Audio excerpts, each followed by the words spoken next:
Hello, and welcome to The Sleepy Scientist. Thank you for choosing this quiet moment to unwind, to let the day loosen its grip, and to drift into something calm and unhurried. Tonight, we are exploring the biology of almost everything, a slow and gentle wander through the hidden patterns that allow life to appear, persist, and transform. Before we begin, I would love to know where in the world you're listening from, whether you're nestled under the covers, resting on your sofa, or letting this play softly beside you as the room darkens.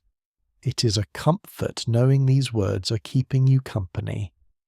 A like and a subscribe would help this peaceful corner of the internet reach more people who need a moment of stillness. And for those who are already subscribed, thank you. Truly. If you would like to know when the next video drifts into the channel, tapping the little bell beneath the screen will make sure it finds you. And as for tonight's journey, I hope it is not so fascinating that it keeps you awake. Though if it does, at least you will slip into sleep with a few new ideas about how life manages to build so much from so little. Life is full of quiet miracles, and this video is an invitation to explore them slowly. Which brings us to a gentle question to begin our night.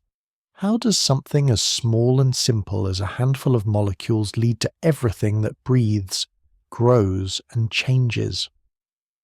Biology is often thought of as the study of living things, but perhaps it is better understood as the study of living patterns, the rules, rhythms, and quiet consistencies shared by all life on Earth. From the smallest cell to the broadest sweep of an ecosystem, living systems follow a deep and ancient logic. These rules are not loud or dramatic. They unfold gradually, shaping the world with patience measured in millions of years. In this slow journey, we explore these patterns one layer at a time. There is no rush, no test at the end. Only a steady unfolding of how life organizes itself, how it fuels its moments, how it grows and repairs, and how it learns to adapt across the ages. Imagine walking through a dim museum where each room reveals another story. The first spark of living chemistry, the rise of cells and tissues, the quiet invention of thought, and the intricate webs that tie all organisms together. Every step opens a new perspective on how life builds the world you know. And as you sink further into stillness, you may find yourself wondering something simple yet profound. If all life begins with the same ingredients, what causes it to blossom into such endless and astonishing variety? In the beginning, the earth was quiet in a way that is almost impossible to imagine now. There were no rustling forests, no drifting birds, no creatures shifting through the night. The planet was young, wrapped in thick, hazy air that let sunlight seep through in soft, muted bands rather than the bright clarity you know today. Vast oceans stretched across the surface, deep and dark, warmed from below by restless volcanic heat. Waves rolled without witness, their edges meeting raw shorelines of cooling rock still shaped by the memory of their molten past. It was a world that felt unfinished, a stage waiting for someone to step onto it, even if that someone would not arrive in any familiar form. Down in those ancient waters, minerals dissolved slowly, stirring the seas with a rich inventory of chemical ingredients. Volcanic vents breathed warm jets of hydrogen-rich fluids into cold depths, creating pockets where energy flowed in gentle pulses. The atmosphere carried gases that had not yet learned to settle into the composition you breathe today, and sunlight filtering through the dense air touched the ocean surface with a dim golden glow. It was a planet full of potential, yet utterly empty of life. Nothing grew, nothing repaired itself, nothing copied its own structure. Everything simply existed, drifting along in a world without intention. And then, in the midst of this stillness, chemistry began to behave in ways that hinted at something new. Picture molecules as quiet dancers, bumping into one another again and again, sometimes sticking briefly, sometimes floating apart. Every moment was a small experiment. When the right shapes came together, they held for just a breath longer than usual. Bonds formed, broke, and reformed in an endless shuffle, as if the planet itself were practicing the steps of a dance it did not yet realize it would soon perform for billions of years. This was prebiotic chemistry, simple and almost accidental, yet slowly discovering new possibilities through sheer repetition. Over time, certain combinations of molecule appeared more often than others, not because they had meaning, not yet, but because the environment gently encouraged them. Heat from volcanic vents helped reactions along. Minerals on the seafloor offered surfaces where molecules could line up neatly, like guests settling into arranged seats. Shallow pools on rocky coastlines evaporated and refilled, concentrating ingredients in rhythms dictated by the rising and falling tides.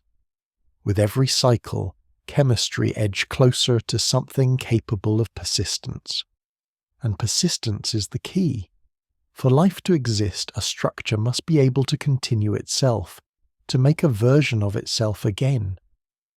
It was this quiet requirement that reshaped the planet forever. One day, in some secluded corner of ancient Earth, a molecule discovered by chance that it could copy its own form. Not perfectly, not consistently, but enough to make more of itself before falling apart. It was no grand revelation, no sudden leap into complexity, just a small pattern learning to persist for longer than before, a whisper instead of a shout. But that whisper changed everything. Self-replication is the simplest spark of biology. It is the moment when chemistry begins to behave in ways that resemble life, even though it is not yet alive in any full sense. Once a molecule copies itself, even clumsily, the world around it starts to respond differently. Copies appear. Some linger longer, some fall apart sooner, some differ slightly from the original, and in those small differences lies the earliest hint of evolution. That was the quiet turning point. A molecule that could make more of itself had unlocked a pathway that no rock, no wave, no gust of volcanic steam had ever taken. Imagine for a moment that first self-copying molecule drifting gently in warm water near a hydrothermal vent. It did not know what it had done, because it had no awareness. It simply existed, and its structure allowed it to produce another just like it. Then perhaps another. The first copies might have fallen apart almost immediately, dissolving back into the ocean like faint ripples fading on the surface of a pond. But every so often, one would last a little longer.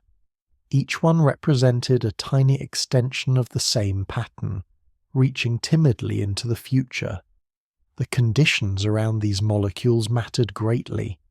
Hydrothermal vents were like natural laboratories, offering a perfect blend of heat, minerals, and chemical gradients.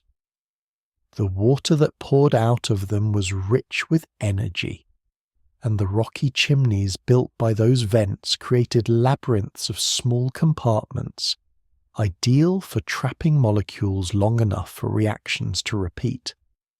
Elsewhere, shallow pools warmed by the sun provided cycles of wetting and drying, allowing molecules to crowd together and react more enthusiastically.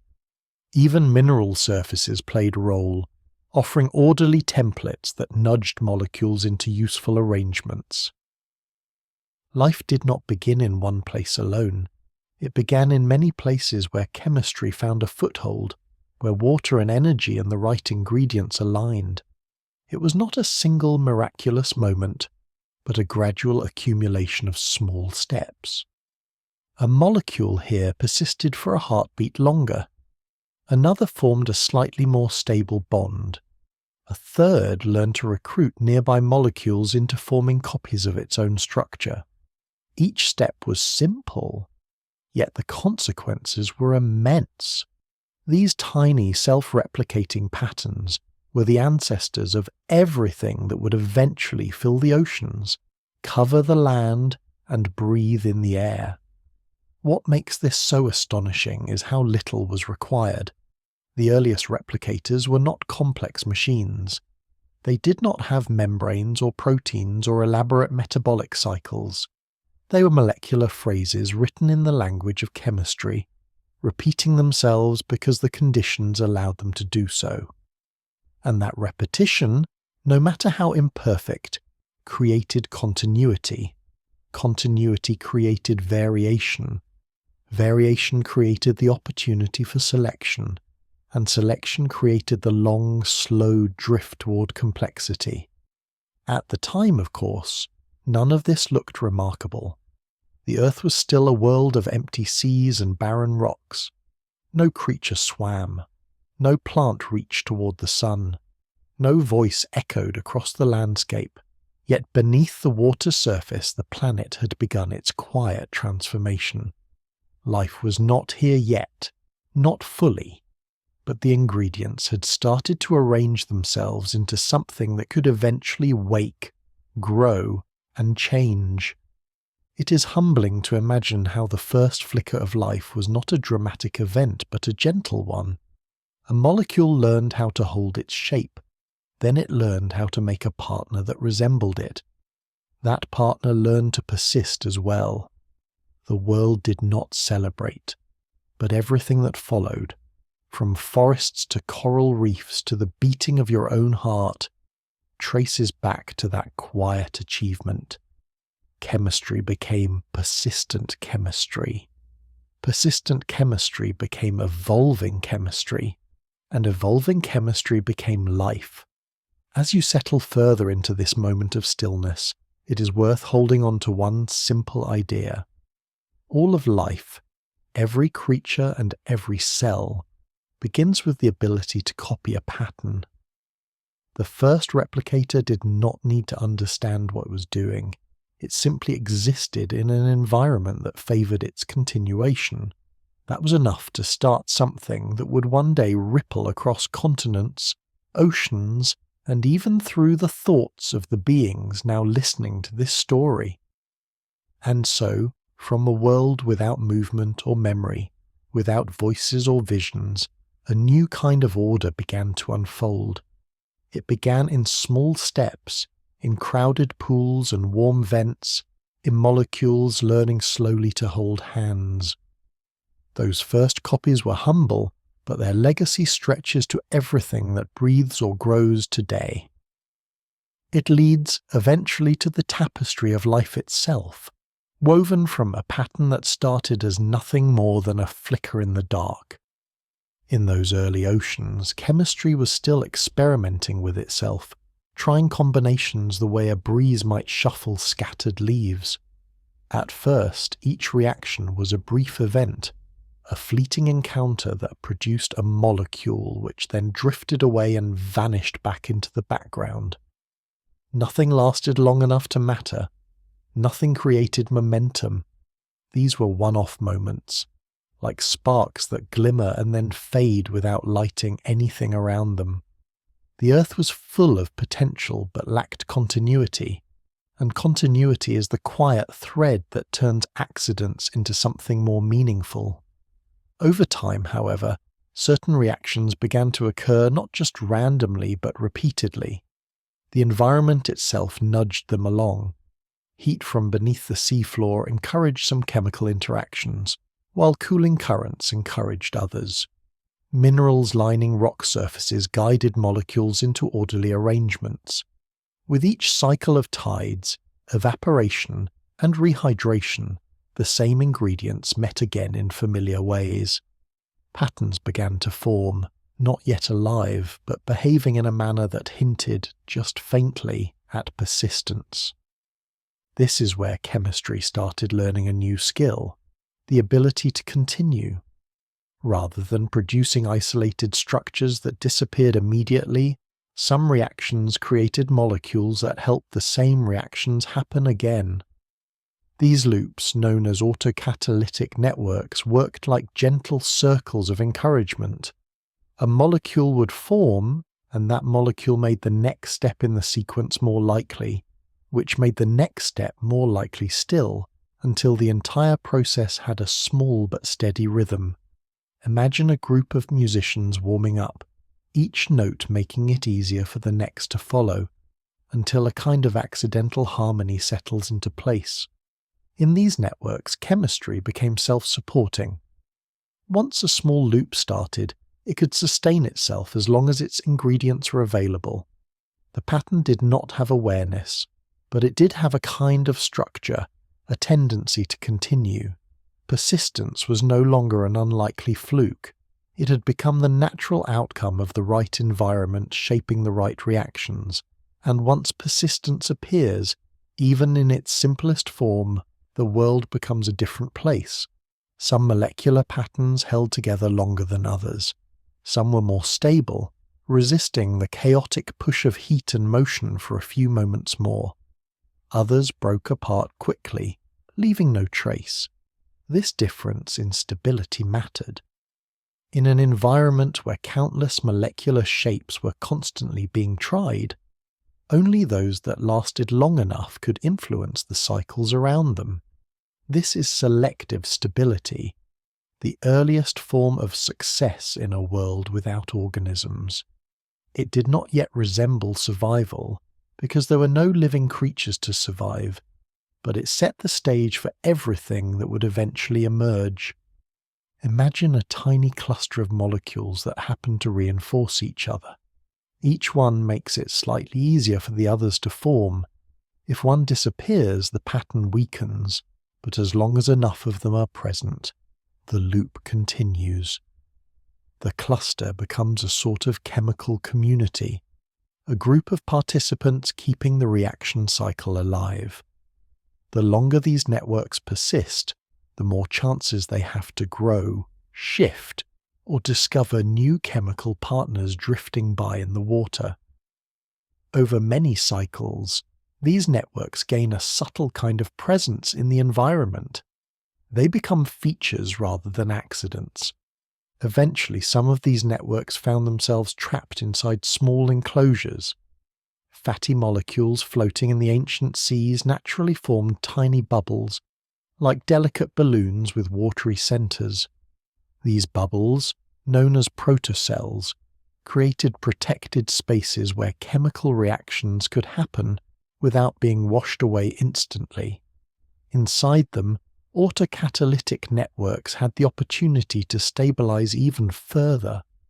In these miniature chambers, molecules experience something like privacy from the chaotic outside world. The beauty of protocells is that they did not need to be built intentionally.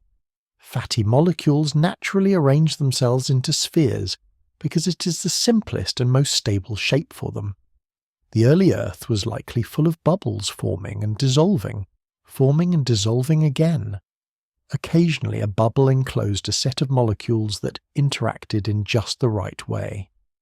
Those molecules, sheltered from disruption, could carry on their cycles a little longer. Persistence gained a physical home. It is easy to imagine these early protocells as nature's first attempt at rooms. They had walls, they had contents, and they held on to those contents long enough for reactions to repeat. Inside them, chemical patterns that might have dissolved instantly elsewhere could stabilize and even grow in number. The protocell itself did not live, but it provided a space where the earliest hints of life could begin to take shape. If a protocell happened to divide when the water stirred it, each half carried some of its internal patterns with it. That was not reproduction, not yet, but it was surprisingly close. Persistence began to act with the faintest whisper of selection.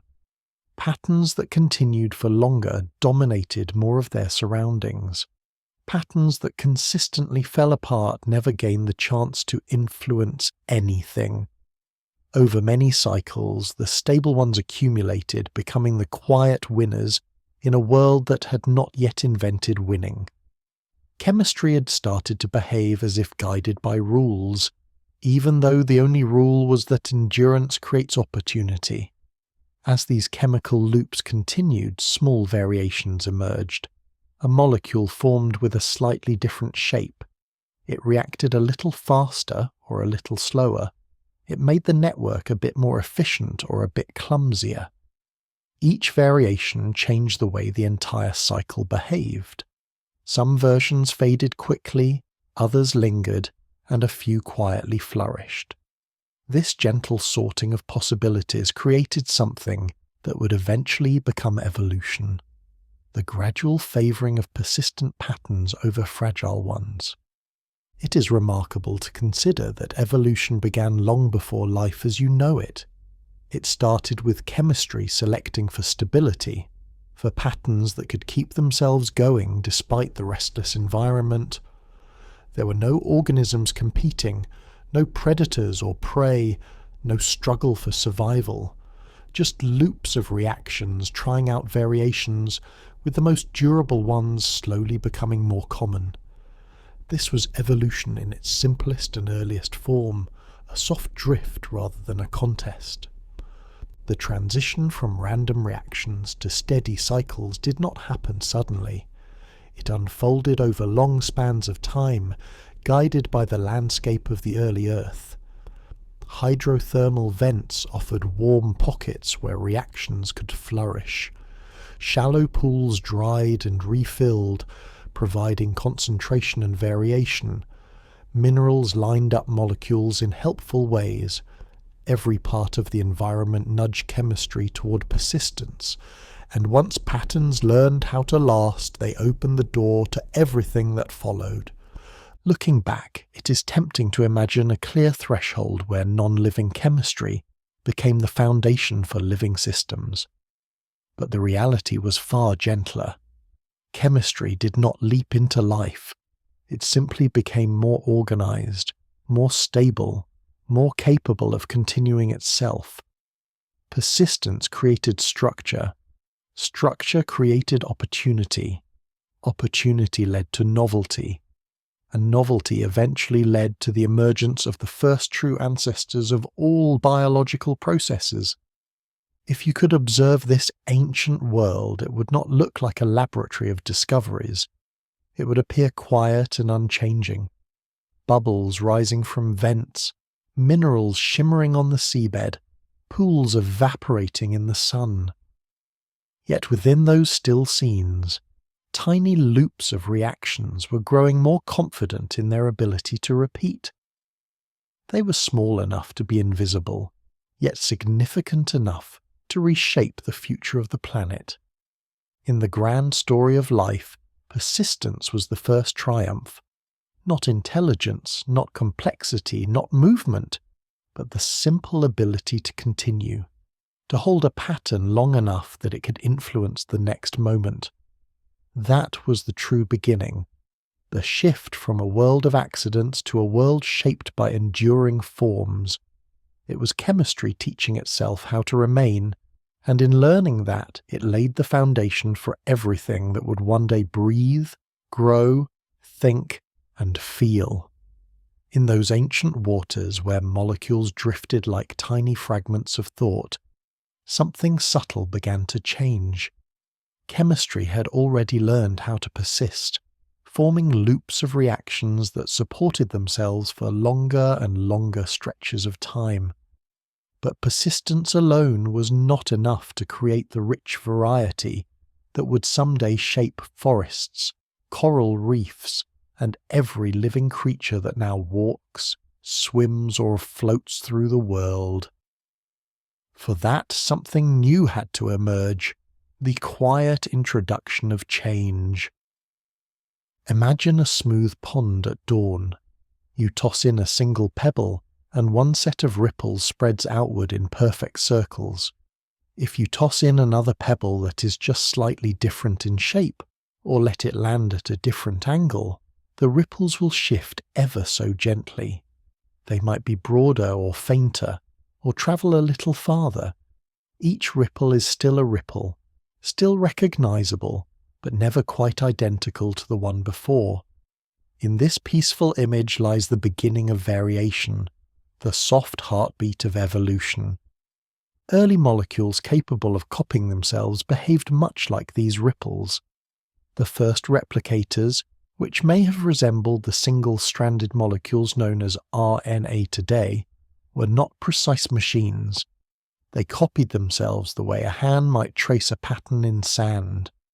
Recognizable, but with small quirks appearing each time.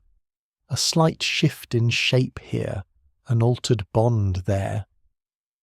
Most of these irregularities faded quietly into the background, but some lingered. Some of them changed the way the molecules behaved.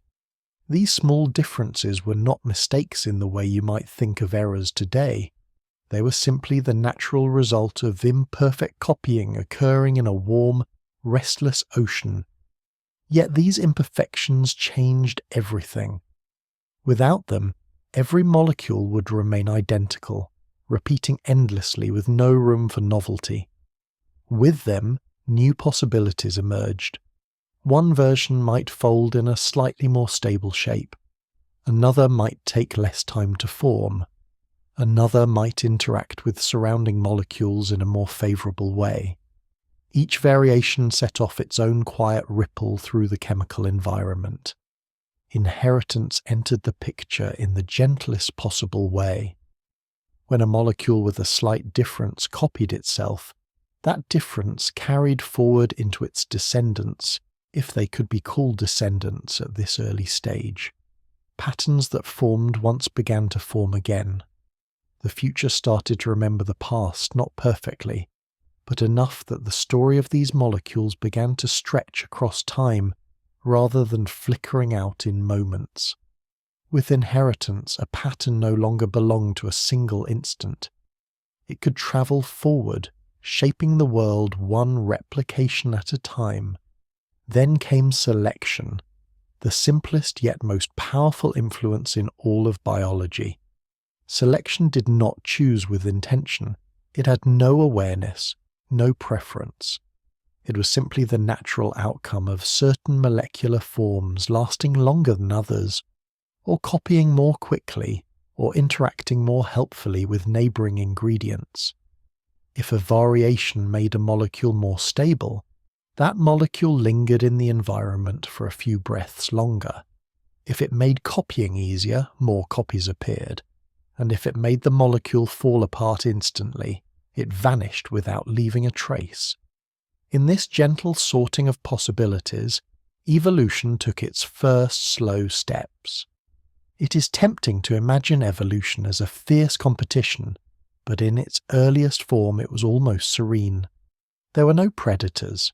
There was no struggle between organisms for food or space, because organisms did not yet exist. Selection was simply the environment favoring certain molecular shapes over others. It was a soft guiding hand, not a battle. The ocean encouraged stability, encouraged efficient copying, encouraged the persistence of networks that worked slightly better than their neighbours. Over long stretches of time, these slight advantages accumulated, nudging the entire system toward complexity. Errors in replication became the engines of diversity. Without these small missteps, life would have been nothing more than a perfectly repeating pattern. Beautiful, perhaps, but unchanging. It is the slight departures from perfection that open the door to innovation. A molecule that accidentally folded into a shape that made reactions faster gained more opportunities to influence the chemistry around it. A variation that allowed a molecule to withstand heat added resilience to its network.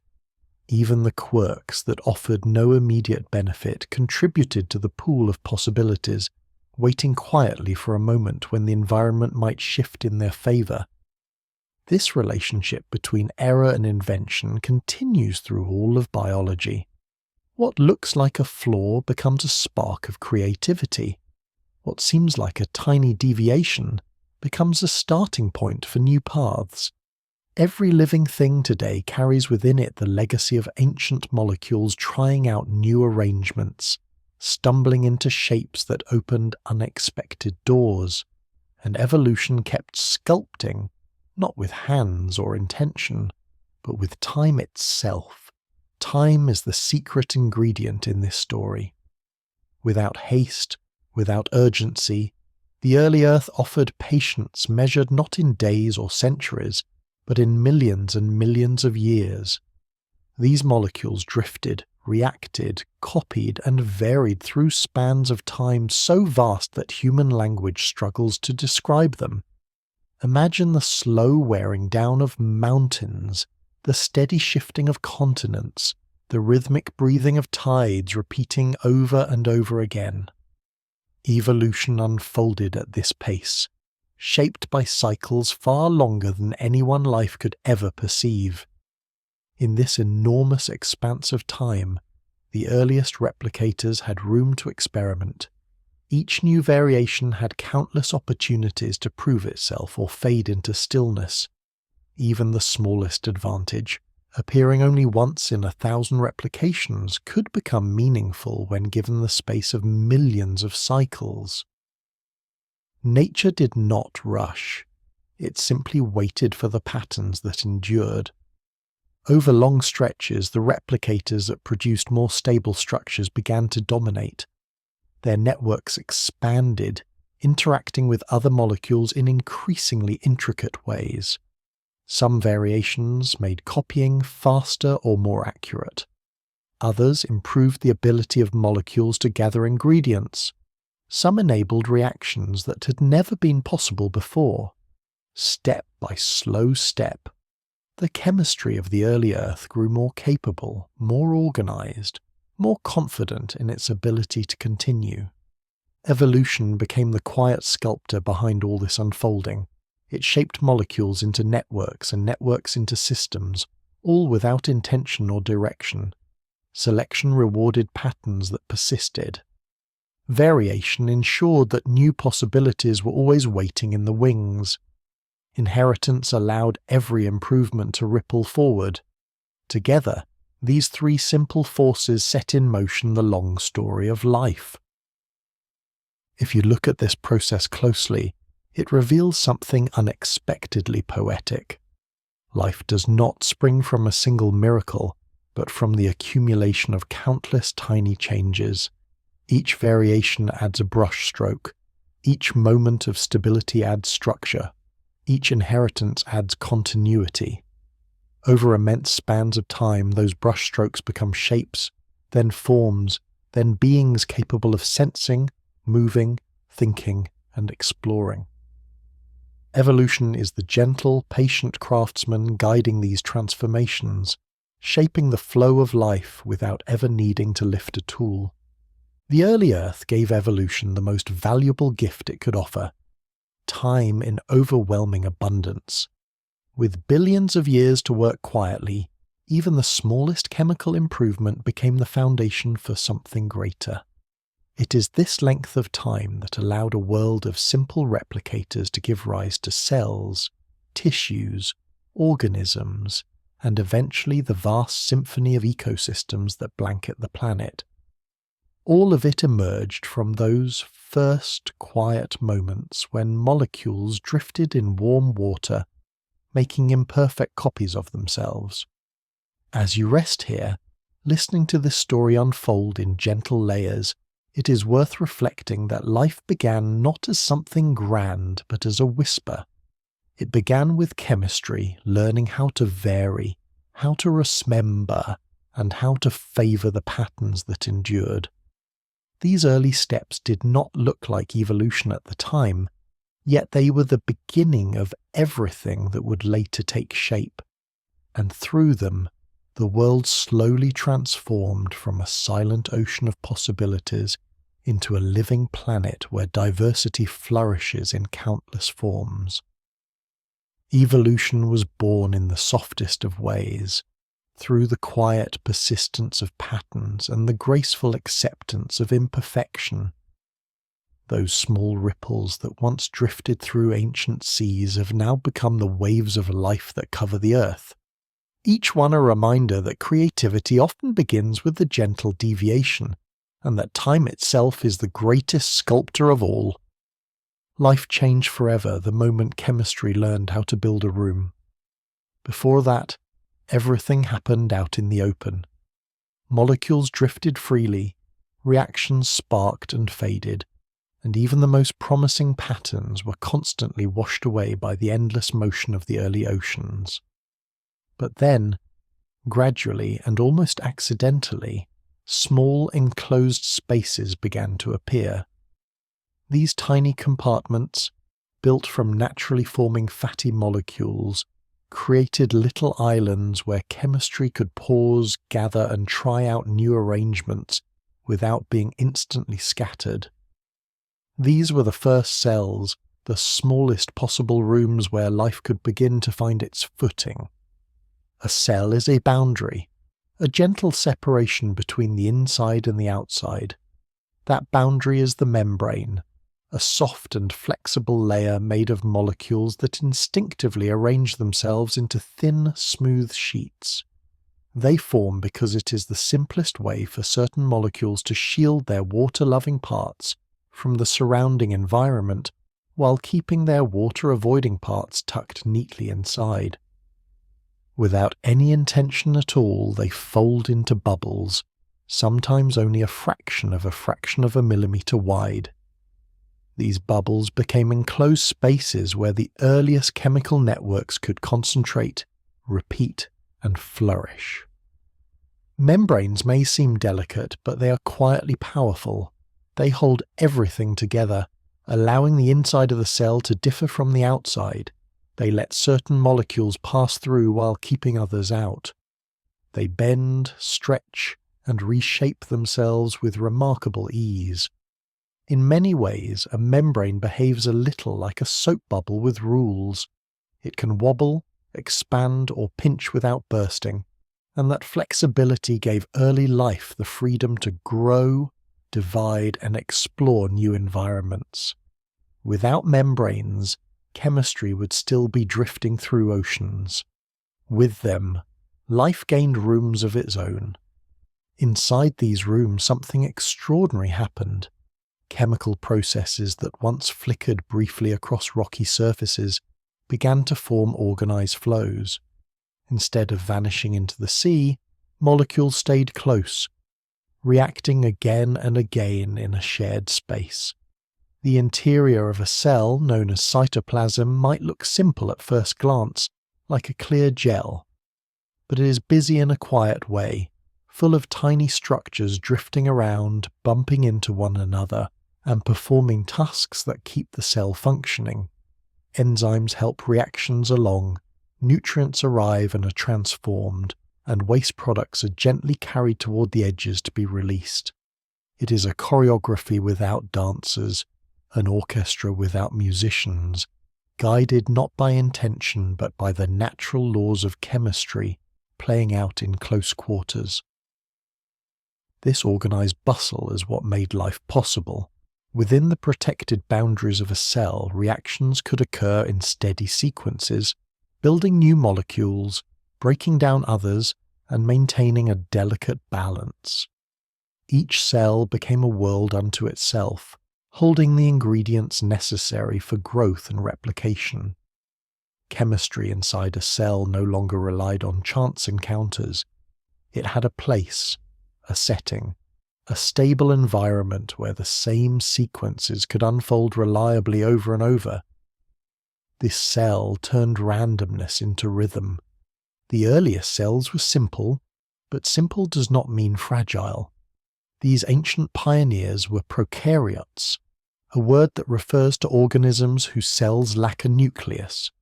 They did not have separate rooms within their rooms. Everything happened in the same open space inside their membrane. Yet they were astonishingly resilient. They survived in boiling waters, icy crusts, deep ocean vents and rocky surfaces exposed to fierce ultraviolet light. They endured conditions far more extreme than anything most modern organisms could tolerate. And they did all this with a minimalist design that has remained successful for billions of years. Prokaryotes are often described as primitive, but that label is misleading. They are efficient, resourceful, and engineered by natural processes to thrive in environments that would challenge even the hardiest of modern forms of life. Their simplicity is part of their strength. Without complex internal structures to maintain, they can grow quickly, adapt swiftly, and replicate with remarkable speed. Even today, many of them can be found in the deepest oceans, the driest deserts, the coldest ice sheets, and the hottest volcanic springs. They are the quiet champions of survival. Inside these prokaryotic cells, reactions formed cycles that supported one another. Some molecules helped harvest energy, others stitched together essential building blocks, others repaired damage from heat or radiation. Even without distinct organelles, their interior remained organized enough to support all the processes needed for persistence. Each cell carried the ability to build its parts, manage its energy, protect its boundaries, and replicate its structure. It was chemistry that had learned to look after itself. Once cells appeared, life gained stability it had never known before. Chemical patterns that once relied on lucky environmental conditions could now continue inside their own protected chambers. The ocean still influenced them, but no longer controlled every moment of their existence. A protocell might drift into warmer waters or bump against a mineral surface, but the reactions inside continued with far greater reliability than before. Cells created consistency, and consistency allowed life to build upon itself. With the arrival of cells, the world changed quietly but profoundly. Instead of molecules reacting in scattered pockets, reactions became concentrated. Instead of patterns disappearing instantly, they endured. Instead of chemistry remaining diffuse, it became localized, repeating within compartments that could replicate and spread. Life had gained a foothold in the chaos of the ancient earth, and from that foothold it would gradually climb toward greater complexity. These tiny rooms were more than shelters. They were seeds of possibility. Each cell carried within it the power to copy its structure, share its patterns with offspring, and spread across new environments. Cells drifted into new regions, carrying the chemistry of persistence with them. When they divided, their inner patterns were passed along, giving rise to lineages that could stretch across unimaginable spans of time. A single ancient cell might be the ancestor of countless descendants, each bearing a trace of the same organizational principles. It is surprisingly poetic to think about how much depends on these small enclosed spaces. Every organism on the planet, from simple microbes to towering forests and thinking brains, relies on the same basic architecture, a membrane wrapped around a set of processes that maintain themselves. You are, in a way, a community of countless such rooms, each one performing its part in the quiet symphony of life inside you. All of them trace their ancestry back to these early pioneers that dared to enclose themselves from the world outside. As cells multiplied and spread, the earth slowly filled with these resilient islands. They floated through oceans, clung to rocks, settled in vents, and spread across surfaces that had once been empty. Their presence began shaping the planet itself. They altered the chemistry of oceans, influenced the composition of the atmosphere, and built the groundwork upon which all later life would rely. Cells did not just survive, they transformed their environment, making the world more hospitable for future generations. The arrival of cells marks a quiet threshold in the history of life. Before them, reactions happened only where conditions were perfect. After them, reactions could happen anywhere the cell drifted. Before them, patterns were fleeting. After them, patterns could endure and replicate. Cells made life portable, stable, and capable of expanding into new corners of the planet. Each one was a tiny sheltered workshop where chemistry could try new ideas, refine old ones, and preserve the ones that worked. These little rooms were humble in size but mighty in influence. They gave life structure, boundaries, and stability. They allowed the earliest living systems to grow in number, spread across the globe, and set the stage for all the richness that would follow. And as you imagine those early cells drifting through warm waters, tiny islands of organization in an ocean of chaos, it becomes clear how profoundly they changed the planet. They were the first places where chemistry could truly settle down, take a breath in its own protected space, and begin the long, astonishing journey toward all the living things that fill the world today. Life had been drifting along in its simple, single-celled form for an astonishing span of time. These early cells were sturdy, resourceful, and capable of surviving in environments that would make most modern organisms politely decline. They fed themselves, protected their boundaries, and carried out the basic chemistry needed to keep going. Yet for all their resilience, they were limited in what they could do. Each cell was a self-contained world, complete but solitary. Then, in one of the most transformative events in the history of biology, two cells crossed paths in a way that changed everything. It was the moment life discovered the surprising power of partnership. Endosymbiosis, the process by which one cell comes to live inside another, sounds dramatic, but the earliest version of it unfolded with a kind of gentle inevitability. Picture an ancient, hungry cell engulfing a smaller bacterial cell in the same way that cells often pulled in nutrients from their surroundings. Normally, the engulfed guest would have been broken down and recycled, but not this time. For reasons shaped by chemistry, circumstance, and a hint of luck, this smaller cell remained intact inside its host. Instead of being digested, it continued performing its own internal reactions. It kept generating energy, as it always had, even while sitting inside someone else's cellular living room. What happened next is one of the most remarkable twists in the story of life. The host cell began to benefit from the energy produced by its unexpected guest. The guest, in turn, found itself surrounded by a stable environment with a steady supply of nutrients. Neither cell could have planned this arrangement, but both gained something valuable. A kind of biological truce formed, and what began as an intake of potential food blossomed into cooperation. The two cells discovered, without intention, that life is sometimes better with company. This long-term partnership eventually gave rise to mitochondria, the ancient bacterial residents that now live inside almost every complex cell on Earth. Mitochondria are tiny, efficient energy producers. They take nutrients supplied by the host and turn them into a steady flow of usable energy, powering countless reactions that the cell could never have managed on its own. They have their own small loops of genetic material, a quiet reminder of their ancestral independence. Yet they have lived inside their host for such an unimaginable stretch of time that they are now inseparable from the cells they support. It is strange and wonderful to consider that your body, and the body of every plant, fungus, and animal, contains these tiny descendants of ancient bacteria.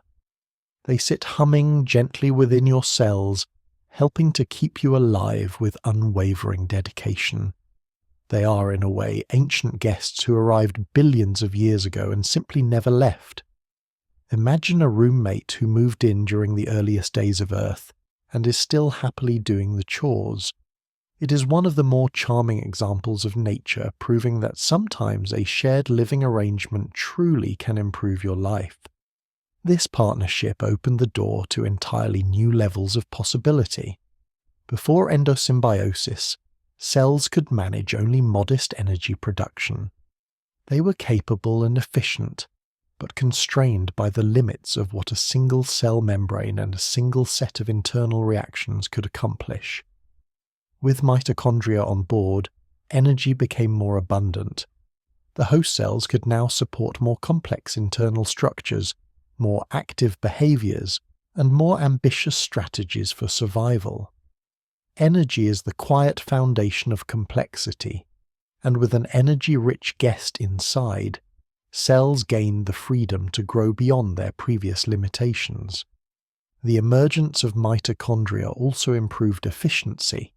Instead of performing all energy-related reactions themselves, cells could rely on specialized partners that excelled at the task. The workload became shared. Division of labor, a concept that seems almost human in its organization, blossomed at this microscopic scale.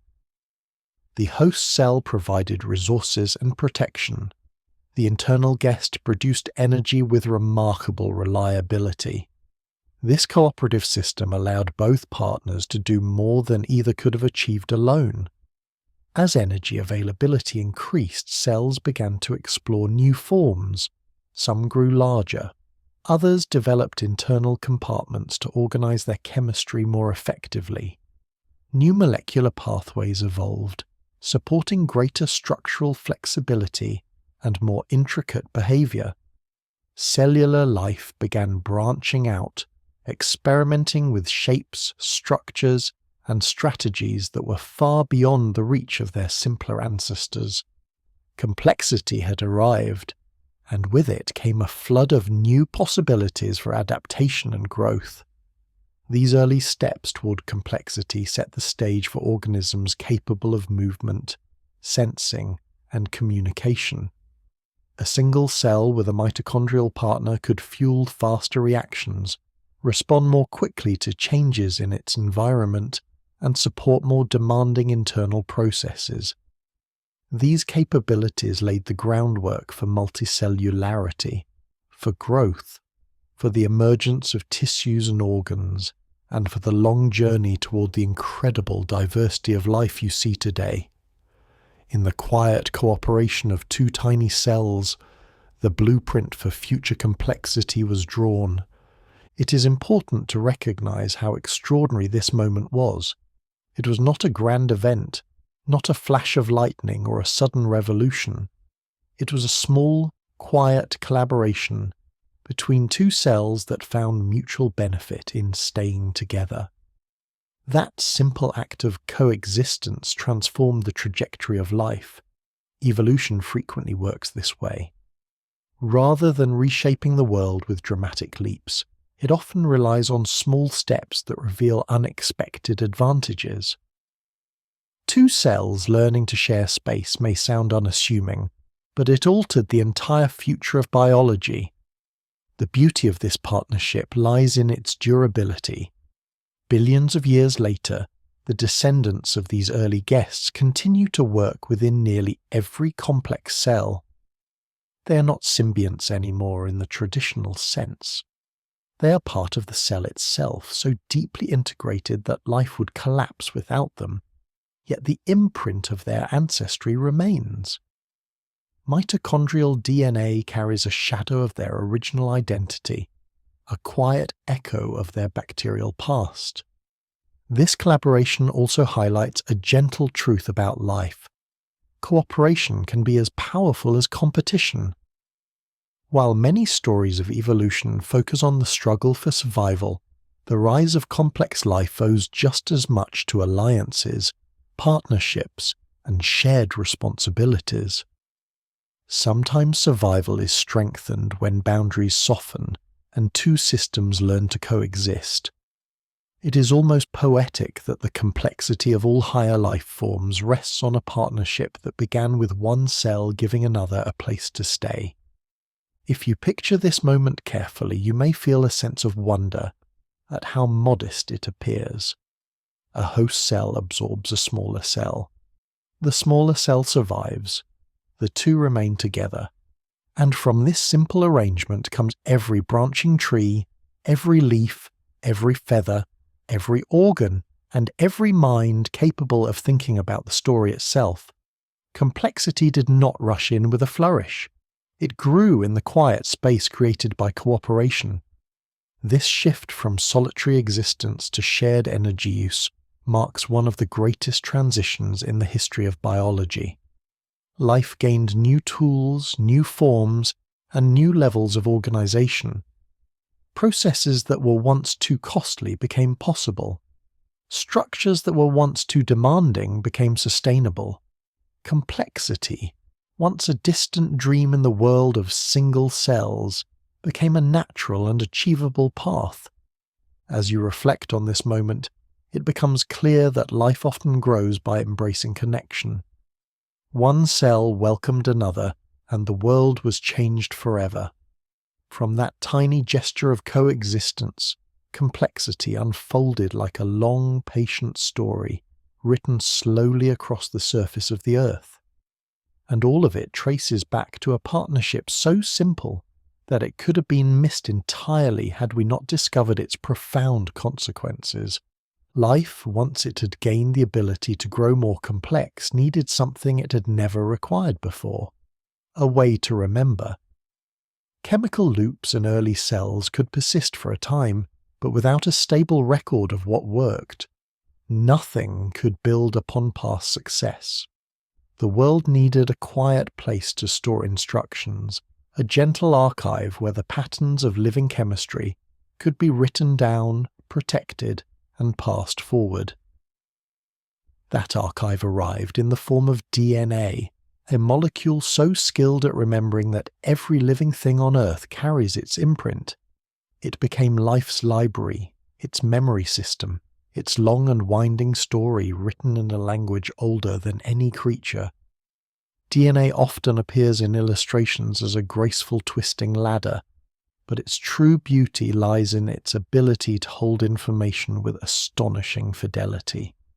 Imagine shelves stretching on for unthinkable distances, filled with volumes that describe how to build a cell, how to repair damage, how to use energy, and how to pass on those instructions to the next generation.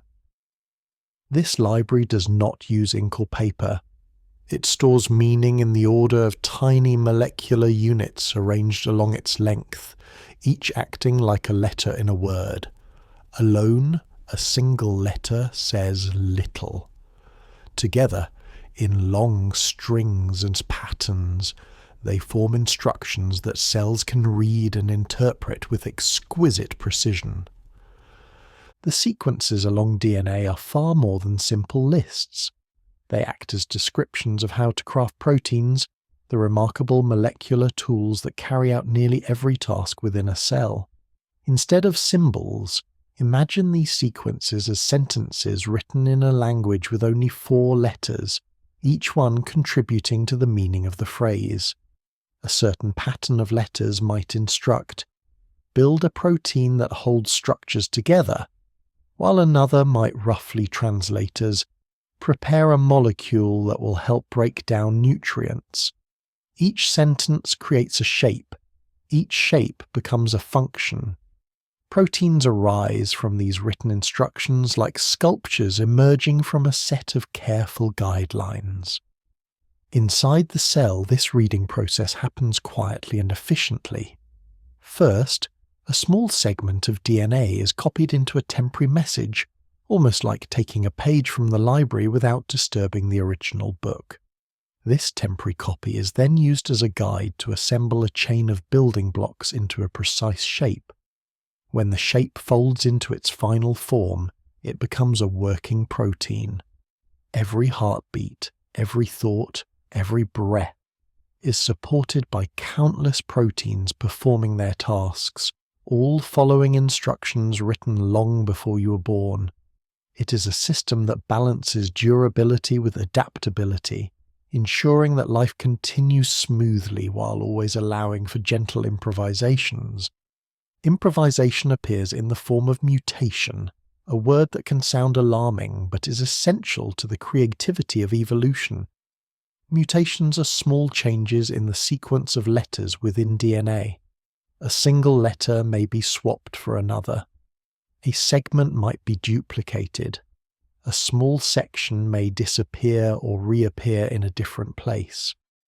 Most of these changes do not alter anything significant. Some have noticeable effects, though many of those simply create subtle differences in shape or function. In rare moments, a mutation introduces a remarkable improvement or an entirely new possibility. Rather than thinking of mutations as errors, it is more accurate to think of them as variations in a long improvisational performance. A musician might play a familiar melody, but allow one note to rise or fall in a new way, creating a surprising and delightful shift. Life behaves similarly. Through mutation, it explores new versions of its own patterns. Some variations fade quickly. Others become treasured additions to the library, passed along because they offer strength, resilience, or new abilities. In this gentle balance between stability and flexibility, life discovered the key to endless diversity. The stability of DNA ensures that instructions remain reliable across generations. Without stability, organisms would change too quickly to maintain any coherent identity. A cell could not build itself if its instructions fluctuated wildly from moment to moment. Yet without the occasional mutation, life would stagnate. Nothing new could emerge. No fresh adaptations would appear. The world would remain locked in whatever forms first took shape. DNA offers a perfect combination of reliability and creativity, holding fast to what works while leaving space for experimentation. This dual nature allowed life to expand into countless environments. In warm seas, freezing tundras, deep caves, and bright forests, DNA recorded the lessons each lineage learned. A successful adaptation, once introduced, could be preserved for millions of years. For example, the ability to bind oxygen became an enduring feature of many creatures. The patterns that shape the skeletons of ancient animals can still be seen in distant descendants. Even the instinctive responses of some organisms trace back to ancient molecular memories embedded in DNA. Life never forgets its ancestors' lessons. It carries them quietly, encoded in sequences that have travelled through time with astonishing resilience. Every cell in your body holds a record of this long history, written in a language shared by fungi, plants, animals, and microbes alike. You are, at the most fundamental level, a continuation of patterns that began forming in the earliest seas. The DNA you carry is not just a set of instructions for building you. It is a time capsule containing the successes, struggles, and innovations of life stretching back billions of years. Sometimes the depth of that memory is almost overwhelming to imagine. A molecule inside your cells today may resemble one used by ancient organisms that lived long before the first complex life ever appeared. The enzymes that help break down your food echo those that existed in single-celled creatures swimming in the oceans when the continents were still young.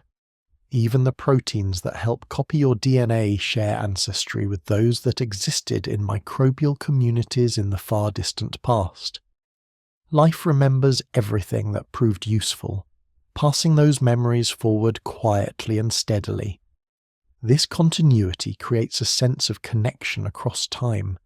Every organism alive today shares variations of the same fundamental molecular blueprint.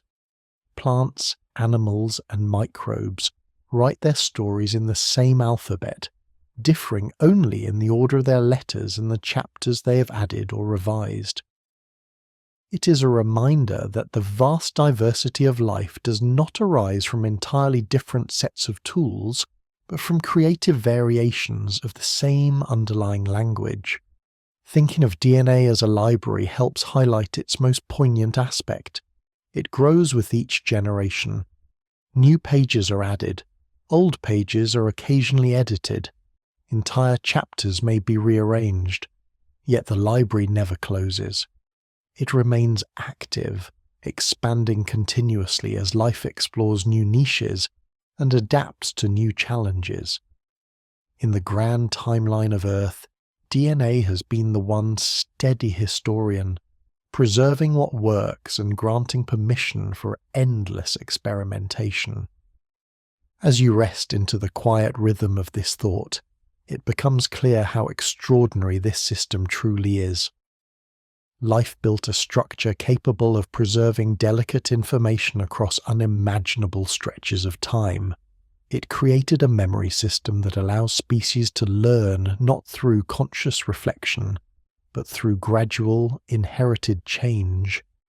Every adaptation, every new function, every flourish of diversity is part of this long conversation between stability and improvisation.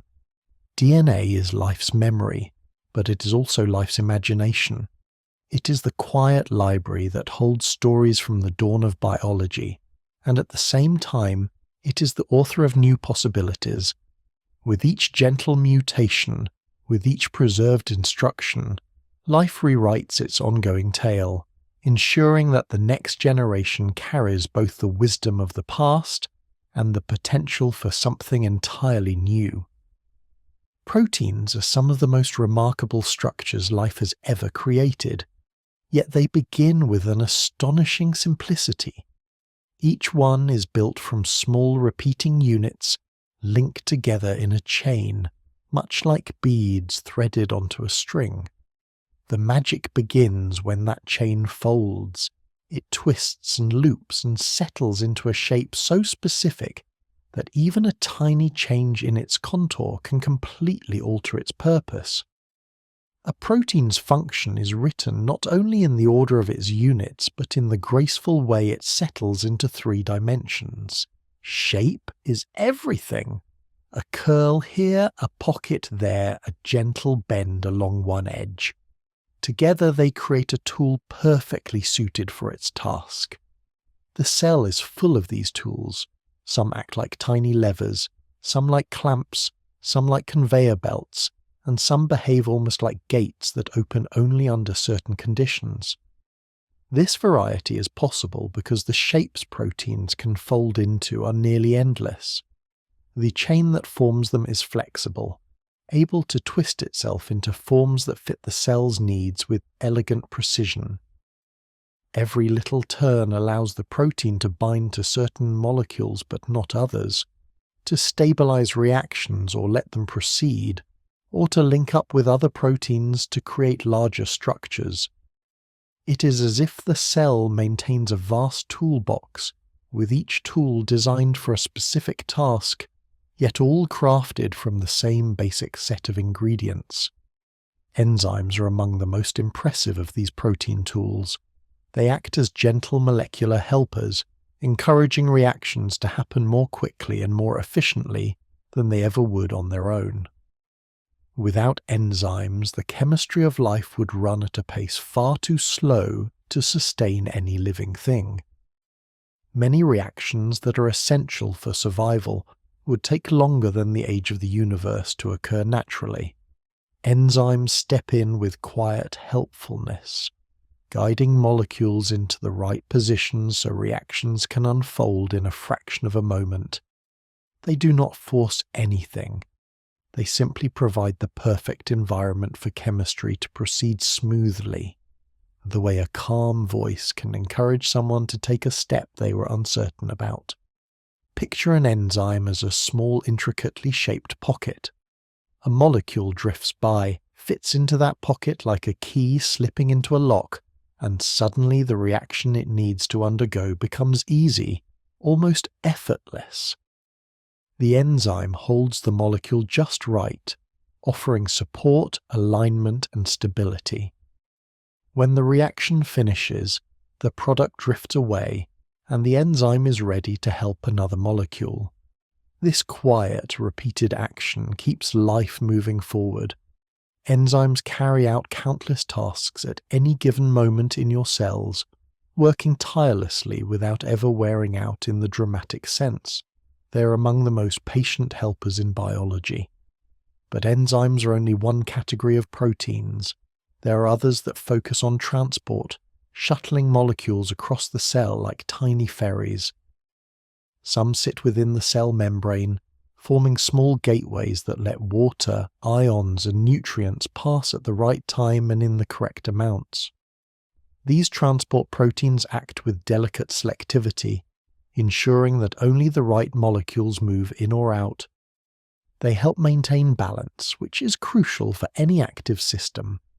A cell could not function if it let everything drift freely. It needs these careful gatekeepers to shape its internal environment. Structural proteins are the quiet architects of the cell. They form scaffolding inside the cytoplasm, giving the cell its shape and providing pathways along which other molecules can travel. Without them, a cell would collapse into a featureless blob with no organization. Structural proteins form fibers and networks that support the cell's architecture. In some organisms, they even help with movement, extending and contracting in coordinated ways that let the cell crawl or swim. Though you never notice their work directly, structural proteins are responsible for the silent stability that keeps everything in place. Signaling proteins, on the other hand, are all about communication. They allow cells to sense their surroundings and respond appropriately. When the world outside changes, signaling proteins notice the shift and relay the information inward. They might change shape when they encounter a specific molecule, triggering a cascade of events inside the cell. This cascade can alter gene expression, adjust metabolism, or prepare the cell to divide. Through these subtle messages, cells maintain awareness of their environment and make decisions that help them thrive. It is an intricate system of communication built entirely from the folding and unfolding of proteins. Together, these categories of proteins allow cells to act with surprising sophistication. They let cells build structures, transport nutrients, gather information, produce energy, and maintain their internal order. Proteins turn the cell from a simple bag of chemicals into a dynamic, responsive system that feels almost alive even before you consider the higher levels of biological organization. Every breath you take, every movement of your muscles, every moment your thoughts drift slowly through your mind, all of it depends on proteins performing their tasks with unwavering dedication. The variety of proteins that exist is astonishing. Even a simple cell may contain thousands of different types, each with its own shape and purpose. Many proteins work in teams, forming complexes that operate like tiny machines. These machines can spin, pull, rotate, or shift other molecules, all guided by the subtle interplay of shapes. The complexity of these assemblies is breathtaking when you consider that they emerge from the folding of simple chains. It is a reminder of how much can arise from basic foundations when nature is given time to experiment. Despite this complexity, all proteins share a common feature. They must fold correctly to function. If a protein misfolds even slightly, it can lose its ability to help the cell. This is why cells have additional systems whose sole purpose is to support proper protein folding, gently guiding new proteins into their correct shapes and rescuing those that are struggling. It is almost heartwarming to imagine these molecular chaperones helping their fellow proteins settle comfortably into their intended forms. Life takes care of its tools because without them, the entire system would unravel. Proteins also act as the interface between the cell and the outside world. When something changes in the environment, Proteins sense it. When nutrients become available, proteins capture and transport them. When danger approaches, proteins help the cell mount a response. In essence, proteins are what allow the cell not just to exist, but to act. They are its limbs, its senses, its voice, and its guardians. Without proteins, DNA's instructions would sit unused, like books that are never opened, and energy would remain unwoven into the fabric of life. One of the most intriguing aspects of proteins is how they enable both stability and adaptability. Their shapes can remain consistent across countless generations, preserving functions that have proven valuable, yet they can also evolve new shapes through small changes in the DNA that encodes them. This means proteins carry both the memory of past success and the possibility of future innovation. They reflect life's continuous balancing act between keeping what works and exploring what else might be possible. If you look closely at the history of life, proteins appear as the quiet artisans behind every major development. They helped the earlier cells manage their chemistry. They made complex cells possible by supporting internal structures and communication. They enable movement, perception, and thought in higher organisms. In a profound way, proteins are the hands of life, shaping the physical world within every living thing. As you imagine the inside of a cell full of delicate shapes drifting, folding, and working together in perfect synchrony, it becomes clear how extraordinary these molecules truly are. They're not rigid or mechanical. They are fluid, adaptable, and endlessly inventive. Proteins are life's workers, its builders, its guardians, and its storytellers, carrying out the instructions written in DNA and translating them into the rich and vibrant forms that populate the Earth. Every living thing, from the smallest drifting microbe to the tallest tree stretching toward the sky, must find a way to gather energy. Without energy, the molecules inside cells would fall still, reactions would cease, and the delicate order that defines life would dissolve back into the background of the universe. Energy is not just helpful to living systems, it is their lifeblood, the gentle current that keeps every process flowing. Life is, at its core, a constant negotiation with the rules of physics, finding creative ways to hold on to order in a world that naturally drifts toward disorder. Organisms harvest energy in many ways, but every method eventually funnels into the same need, powering the countless tasks inside the cell. Whether a creature gathers energy from sunlight, from nutrients in food, or from the chemicals drifting through deep-sea vents, the goal remains the same. Molecules must be moved, proteins must be built, membranes must be maintained, and information in DNA must be read and copied. All of this requires a steady stream of energy, as reliable as the heartbeat of the world itself. Inside the cell, the most common form of readily usable energy is a small molecule, often described with complicated chemical notation. But instead of thinking about it that way, imagine it as a tiny spring coiled up and ready to release a burst of power.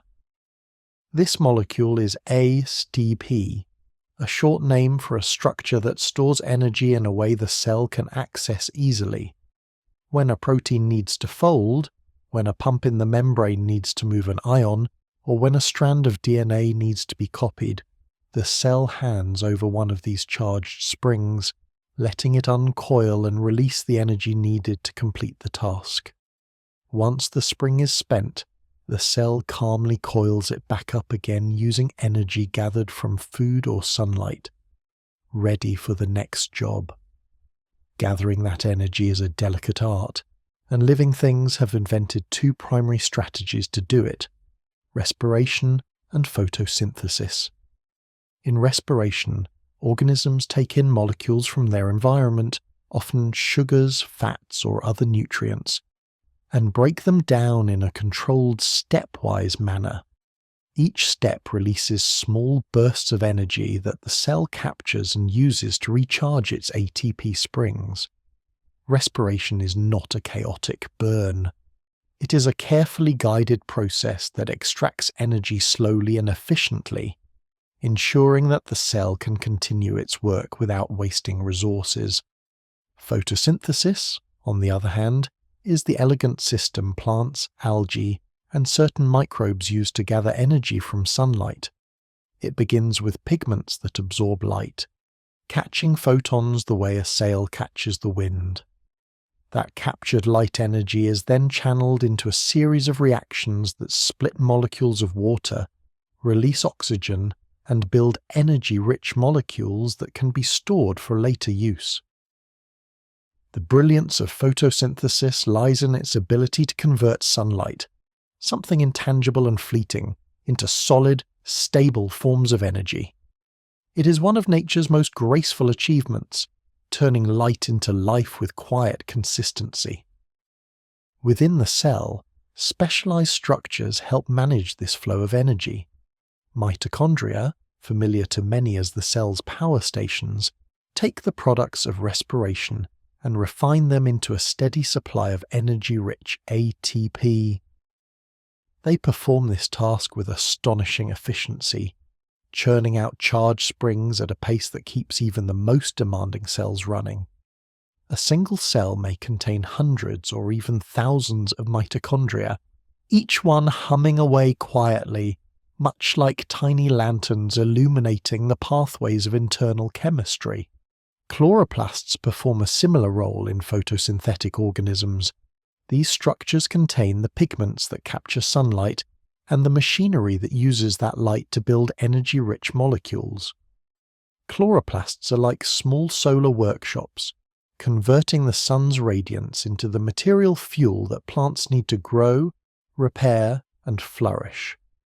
Together, mitochondria and chloroplasts create a harmonious energy partnership. One captures energy from the environment, and the other prepares it for immediate use. It is striking how both of these power stations have their own small loops of genetic material, a reminder of their ancient origins as free-living bacteria. Long ago, cells welcomed these energy specialists inside, and over time they became essential partners. Even now they work tirelessly, supporting the needs of their host cells with quiet dedication. They are living proof that cooperation can transform the entire trajectory of life, creating new possibilities from simple acts of sharing.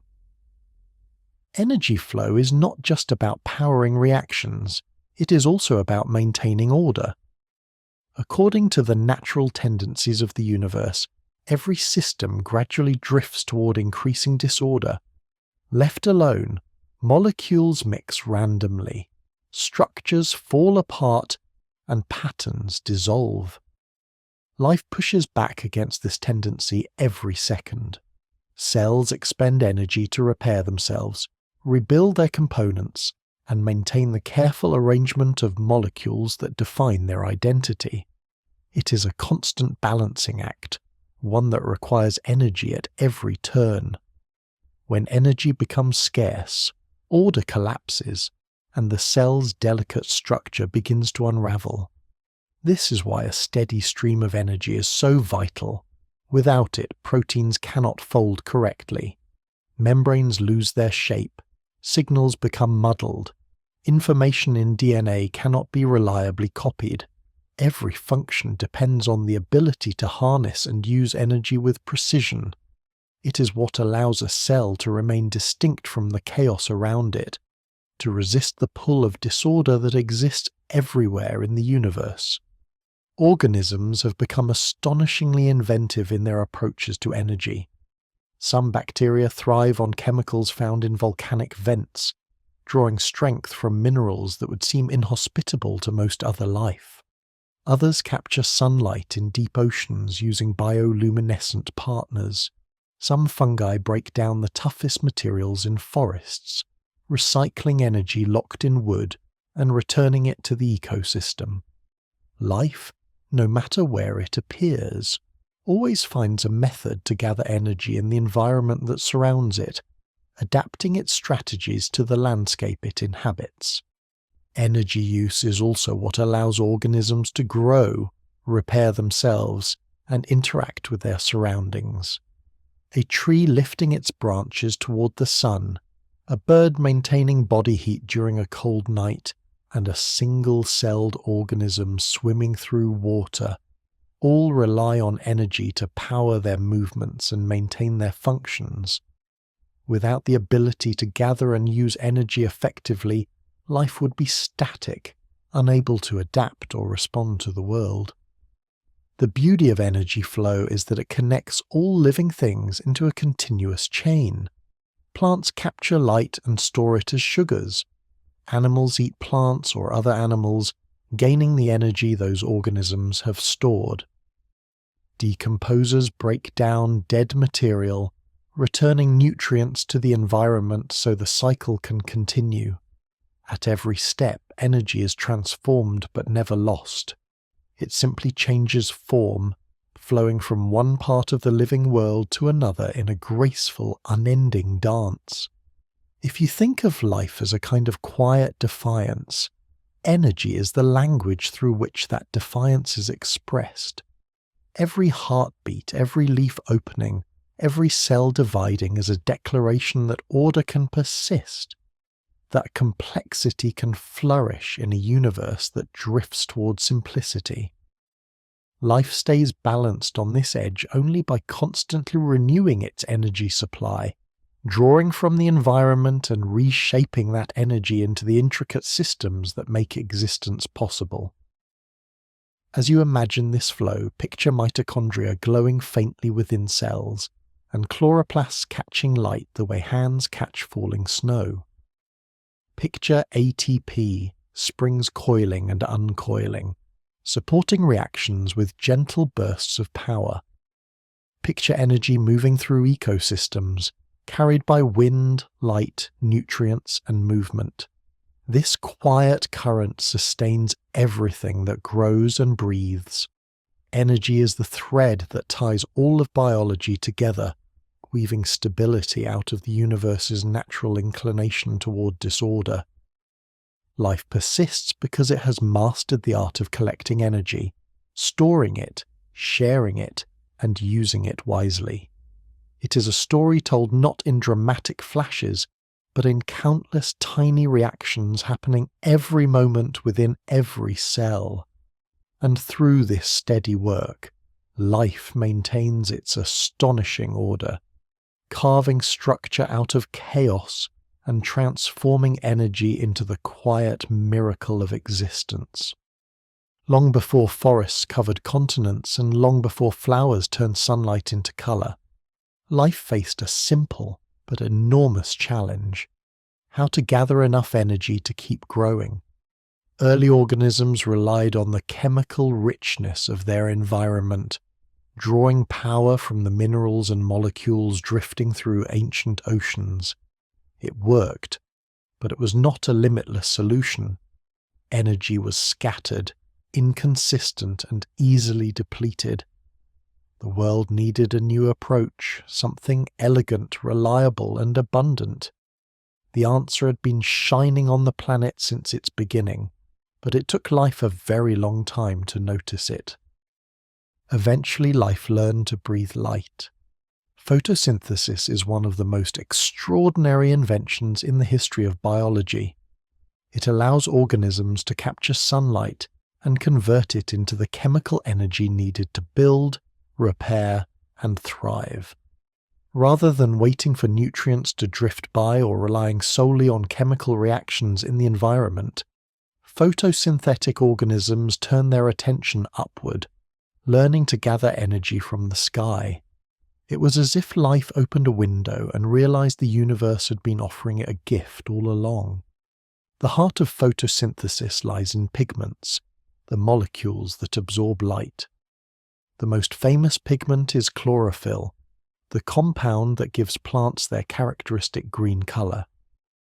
But chlorophyll does much more than decorate leaves. It acts like a tiny solar collector, catching photons as they stream through the atmosphere. When light strikes chlorophyll, the pigment lifts that energy and sends it into a specialized chain of reactions. This energy does not remain as light. It is transformed into a form that the cell can use to create sugars and other essential molecules. Imagine pigments as little nets scattered across the surfaces of cells. Each net waits patiently for a particle of light. When a photon arrives, the net catches it and hands the energy to a neighbor. This handoff continues in a series of microscopic relay steps, each one guiding the energy deeper into the cell. The process is smooth and efficient, almost like passing a glowing ember along a line of cupped hands. By the end of this journey, the energy is woven into chemical bonds that can be stored, used immediately, or shared with other parts of the cell. This ability to convert sunlight into chemical energy changed everything. It allowed organisms to spread into new environments where nutrients were scarce. It gave life a dependable energy source during long periods when chemical resources were limited. It even created conditions that helped shape the atmosphere itself. When early photosynthetic organisms began releasing oxygen as a byproduct of their work, they set in motion one of the most important transformations the Earth has ever experienced. At first, oxygen was more of a chemical curiosity than a global force. It built up slowly, reacting with iron and other elements in the oceans. For a long time, it did not accumulate in the air at all. But as photosynthesis continued across millions of years, oxygen levels gradually began to rise. It gathered in the atmosphere like a quiet tide, changing the chemical landscape in ways that no organism could have predicted. This rise in oxygen was so profound that geologists call it the Great Oxygenation Event. The arrival of oxygen did not immediately benefit all life. In fact, for many early organisms, oxygen was toxic, a reactive gas that damaged the delicate chemistry inside their cells. Entire lineages were pushed into new environments, or faded from existence as oxygen levels increased. But for others, oxygen opened doors to energy strategies far more efficient than anything that had come before. New forms of metabolism emerged, allowing organisms to break down nutrients with an efficiency that seemed almost generous. With oxygen, cells could generate far more energy from the same amount of food, fueling new levels of activity and growth. This shift in metabolic potential set the stage for the evolution of more complex life. With abundant energy available, cells could afford to build internal compartments, develop new mechanisms of communication, and explore larger and more intricate structures. Complexity grew because energy was no longer the strict limiting factor it had once been. Oxygen, produced by the quiet work of photosynthetic organisms, became the foundation upon which the diversity of complex life was built. It is humbling to realize that every breath you take exists because ancient microbes learned how to use sunlight. The oxygen that fills your lungs is the legacy of countless generations of photosynthetic organisms, stretching back billions of years. These early innovators did not simply survive, they reshaped the planet in ways that made advanced life possible. Their gentle release of oxygen brightened the chemical landscape, clearing a path for the evolution of animals, plants, fungi, and everything else that relies on oxygen-based metabolism. Photosynthesis also influenced the appearance of ecosystems. Once organisms could gather energy directly from sunlight, they began to expand across surfaces exposed to light. They spread into shallow oceans, climbed onto newly formed landmasses, and eventually gave rise to the lush plant life that carpets the earth today. The green of forests, the swaying of seaweed, and the delicate spread of moss across rocks all trace their origins to that ancient discovery that light itself could be food. If you look at the natural world today, the quiet work of photosynthesis is everywhere. Trees lift their leaves to the sun, harvesting light with practiced ease. Grasses catch the morning glow and turn it into nourishment. Even algae in distant oceans create vast swirls of microscopic green that help feed entire ecosystems.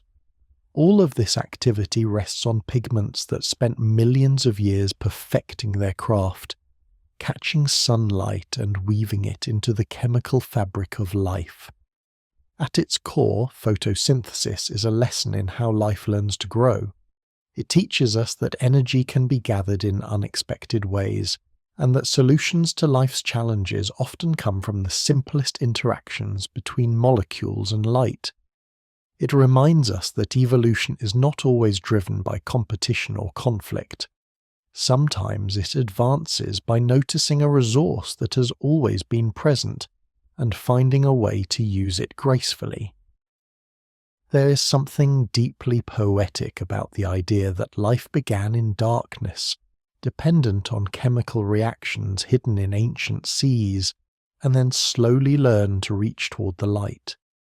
Sunlight became a partner, a steady source of energy that allowed life to flourish in colours, textures, and forms that would have been impossible otherwise. The fact that many organisms appear green is a clue to this long relationship, a reminder that pigments inside their cells are still catching sunlight just as they did billions of years ago. As you imagine early Earth, picture tiny photosynthetic cells floating near the surface of the ocean, turning sunlight into the first oxygen molecules. Picture the slow accumulation of oxygen in the air, the transformation of the planet's chemistry, and the rise of organisms that relied on this new atmosphere.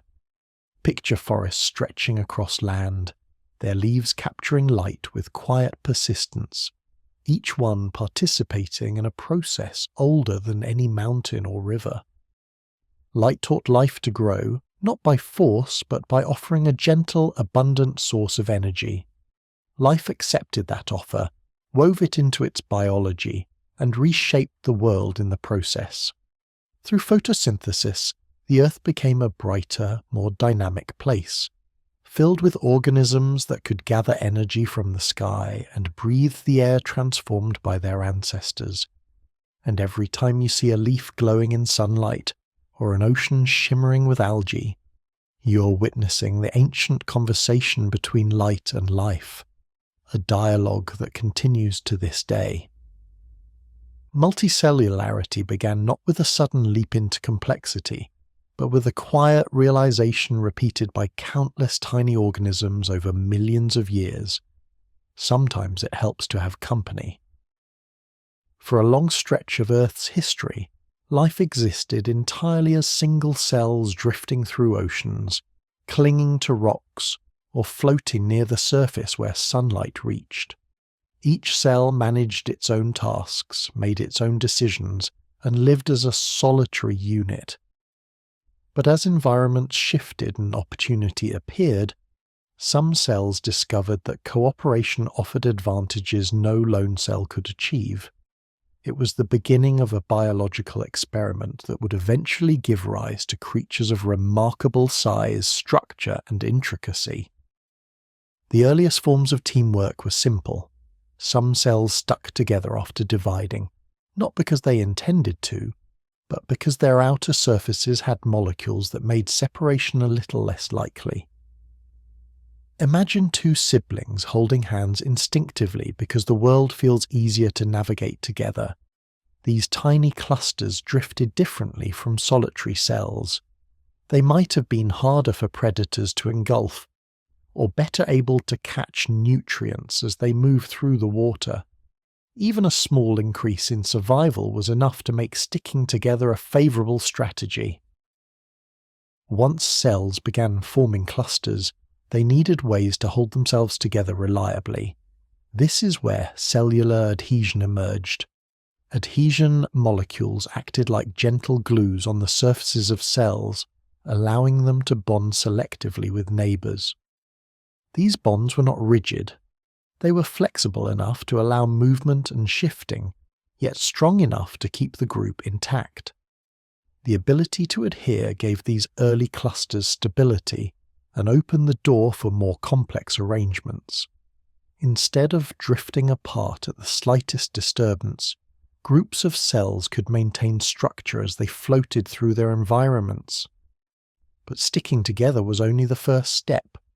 For multicellularity to flourish, cells needed to communicate. Single cells already had internal signaling systems responding to changes in their environment by adjusting their behavior. In a group, however, cells had to share information with one another. If one cell sensed nutrients, others needed to know. If danger approached, the entire group benefited from responding together. This communication often involved small molecules drifting between cells or proteins on cell surfaces acting like messengers. Slowly, cells became better at coordinating their actions, behaving less like a crowd of individuals and more like a unified whole. With adhesion and communication in place, something remarkable began to unfold. Some cells within the group started to specialize. They took on specific roles that benefited the entire community. One cell might focus on gathering nutrients, while another prioritized reproduction. Some cells became better at sensing the environment, while others excelled at holding the cluster's structure together. This division of labor allowed the group to perform tasks no single cell could accomplish alone. Differentiation had begun. Differentiation is one of life's most ingenious innovations. By allowing cells to adopt specialized roles, organisms gained the ability to develop tissues, structures, and functions that increased their chances of survival. Over time, these specialized cells formed layers, patterns, and arrangements that grew more elaborate. Some became muscle cells capable of contracting. Others became nerve cells capable of transmitting signals over long distances. Others formed protective surfaces or secreted substances that strengthened the group. Diversity within the cluster allowed for greater complexity, creating a system where every cell was important, but not identical. As multicellular organisms grew in size, their shapes evolved as well. Larger bodies offered protection from predators, improved mobility, and allowed organisms to explore new environments. Shapes became streamlined, branching, flattened, or elongated depending on what served the organism's needs. A thin, flat structure captured sunlight more effectively, while a thick, cylindrical form offered strength and stability. The emergence of shape opened the door to structures like leaves, stems, fins, and shells, each one reflecting a long history of adaptation.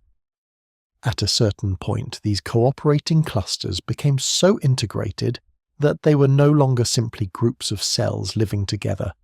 They had become organisms in their own right. Their cells shared a common purpose and communicated in sophisticated ways. The individual identities of the cells faded into the background as the identity of the organism emerged. From the outside, it appeared as a single being, but deep within it was still a committee of cells, all working together in astonishing harmony. This is where a bit of humour finds its place, because multicellular life is essentially a grand meeting of tiny individuals agreeing to cooperate. Every complex organism, no matter how elegant, is fundamentally a large group of cells negotiating the terms of shared existence. When things go smoothly, the organism grows, moves, and thrives. When communication falters or cells forget their roles, problems arise. In this sense, the entire history of multicellularity, is the story of committees learning to get along, a process familiar to anyone who has ever watched a group try to decide on a restaurant or organize a holiday. What made cooperation so successful was that it allowed life to tackle new challenges.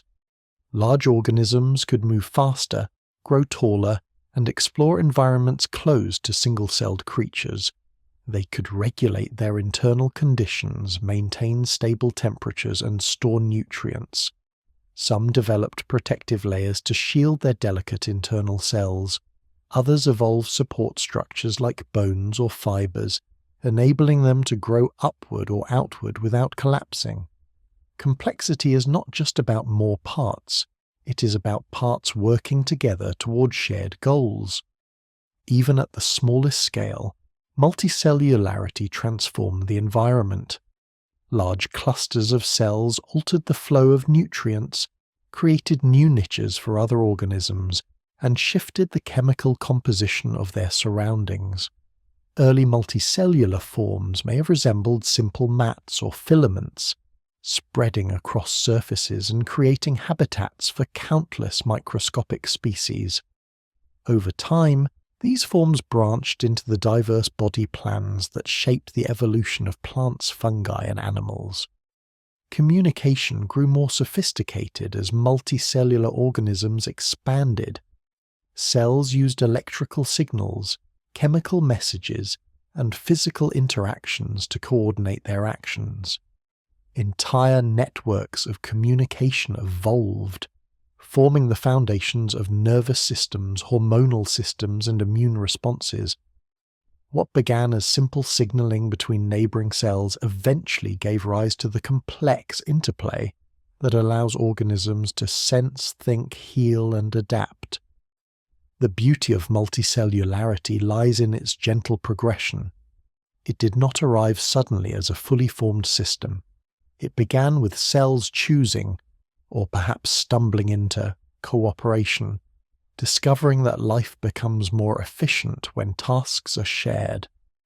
The more cells worked together, the more possibilities emerged.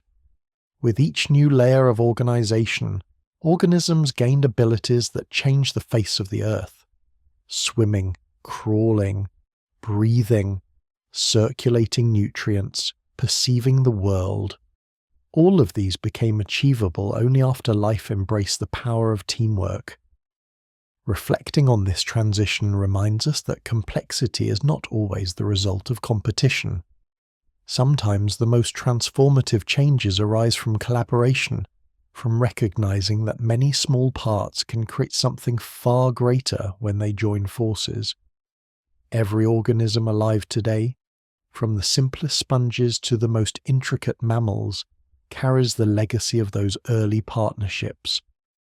Each body is a chorus of cells speaking in unison, performing the quiet miracle of cooperation moment after moment. As you imagine those first clusters drifting through ancient seas, picture how they slowly learn to share tasks, communicate needs, and rely on one another. Picture the emergence of tissues, the first movements of coordinated structures, the early shapes that hinted at the creatures to come. The rise of multicellularity was not a loud event, but a gradual gathering of voices. And from that gathering, life gained the ability to grow in forms as diverse as forests, coral reefs, and every creature that has ever wandered across the earth. As multicellular life grew more ambitious, a new kind of organization began to unfold. Cells had already learned to cooperate, to stick together and communicate with one another, but cooperation alone was not enough to create the stunning variety of shapes and functions seen in the living world today. Something deeper was needed, a hierarchy of structure, a way for cells to take on roles within a larger architectural plan. From this need arose one of biology's most elegant ideas, the formation of tissues, organs, and eventually entire body plans. The journey from a single cell to a complete organism begins with simple steps. When groups of similar cells gather and specialize together, they form tissues. These tissues behave like coordinated teams. Some specialize in contraction, becoming muscle tissue. Others become excellent at carrying signals, becoming nervous tissue. Some create protective barriers, forming layers like skin or the lining of internal surfaces. Even though each tissue is made from the same basic building blocks, cells, the differences in their structure give rise to entirely new abilities. From tissues, complexity grows further. When multiple tissues work together toward a shared purpose, they form organs. An organ is like a beautifully crafted miniature community. A heart contains muscle tissue that contracts rhythmically, connective tissue that holds everything in place, and nervous tissue that ensures the timing is precise. A leaf contains tissues that capture sunlight, transport water, and allow gases to move in and out. Each organ is a masterpiece of collaboration, where every tissue contributes to a larger goal. These organs then fit into organ systems, the broad networks that make up the structure of a living body. Systems like the nervous system, the digestive system, or the respiratory system each rely on a suite of organs working together in harmony. A body plan emerges from the arrangement of these systems, determining how the organism moves, senses, grows, and interacts with the world. When you think about it, every living creature is the result of many layers of organization stacked together like chapters in a well-arranged book, each building upon the last. What makes this truly remarkable is how quietly logical the whole structure is.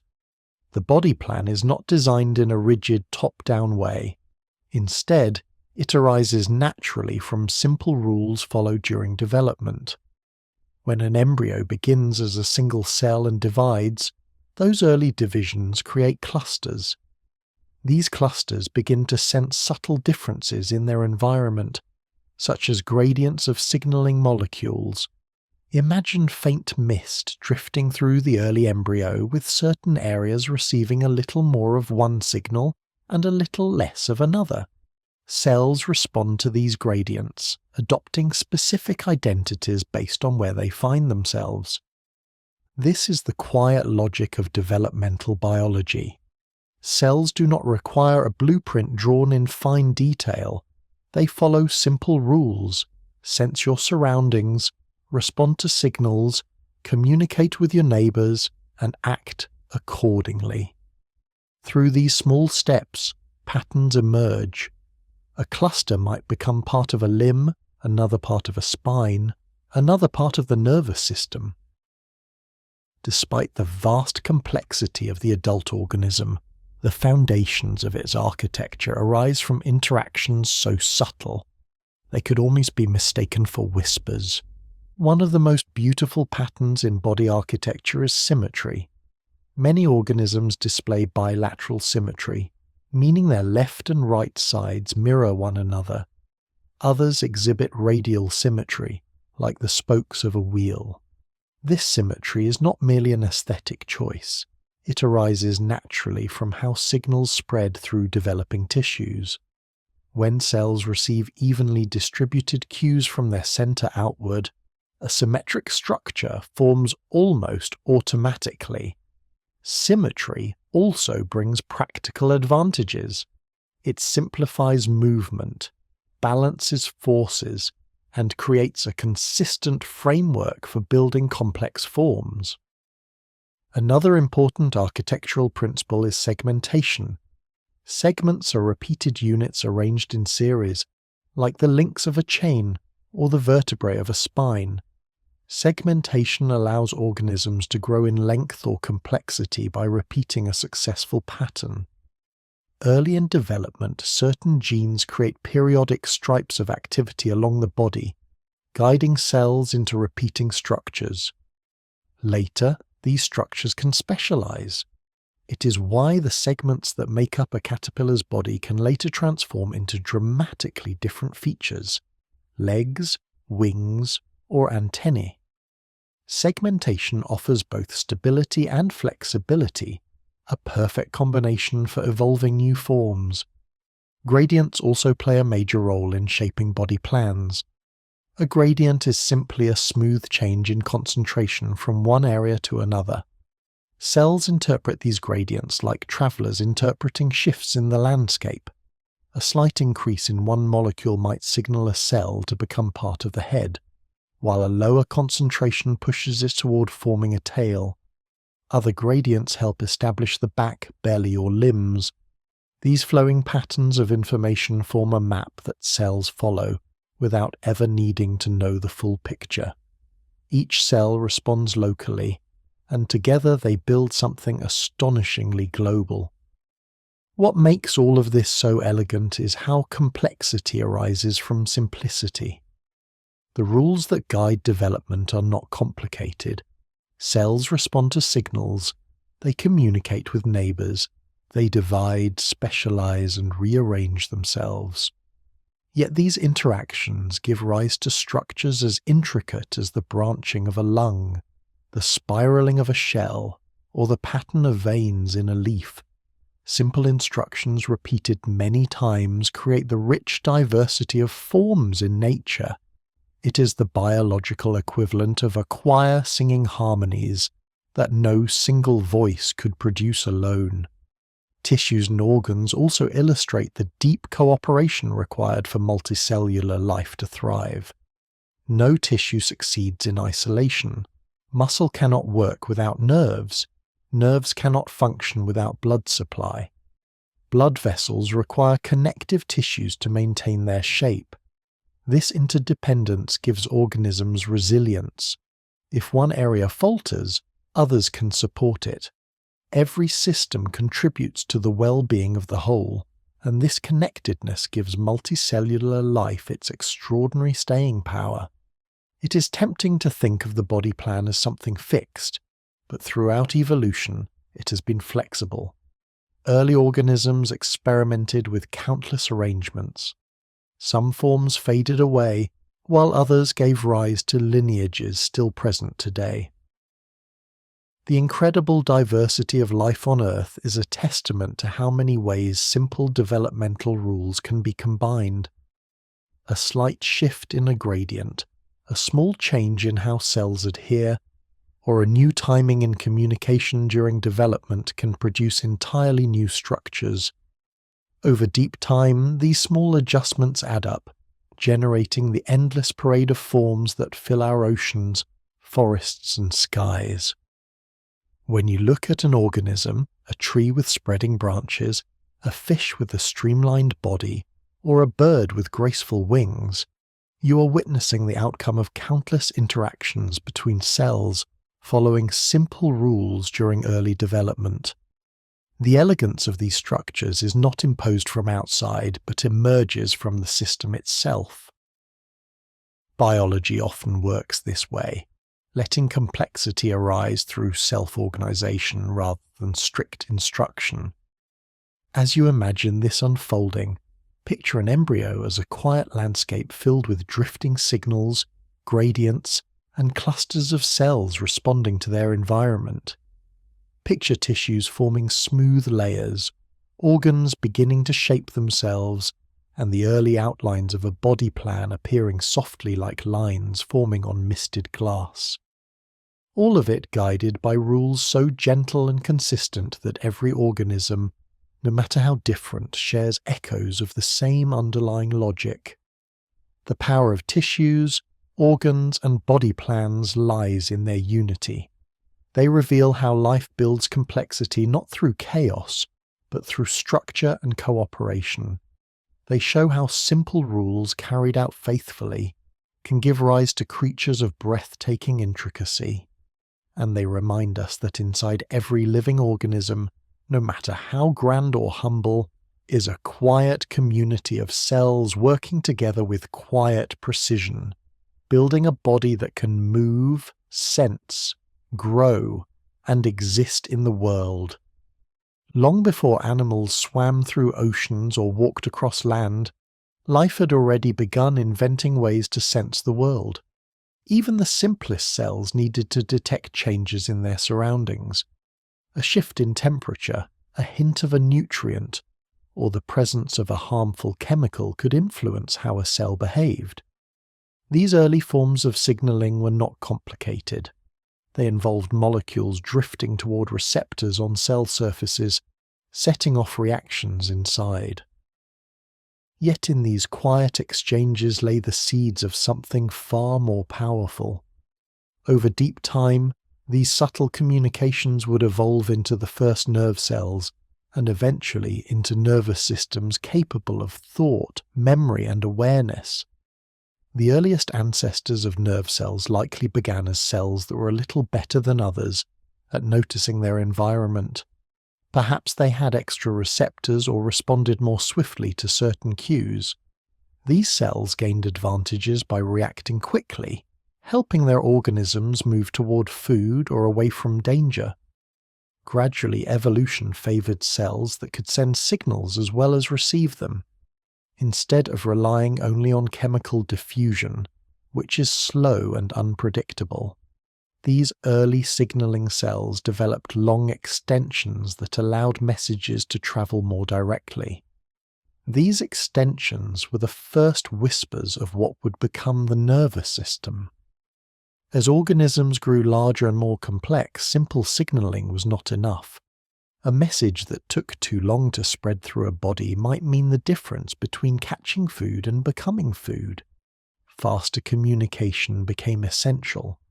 Cells specialized further, refining their ability to transmit signals quickly and reliably. They developed structures that allowed electrical impulses to travel along their lengths, like tiny lightning bolts carrying information from one part of the body to another.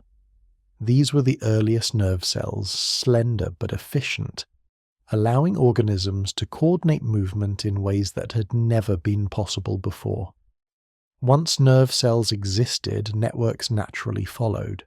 A single nerve cell could transmit a message, but a group of interconnected cells could create a pathway, allowing signals to flow in more complex patterns.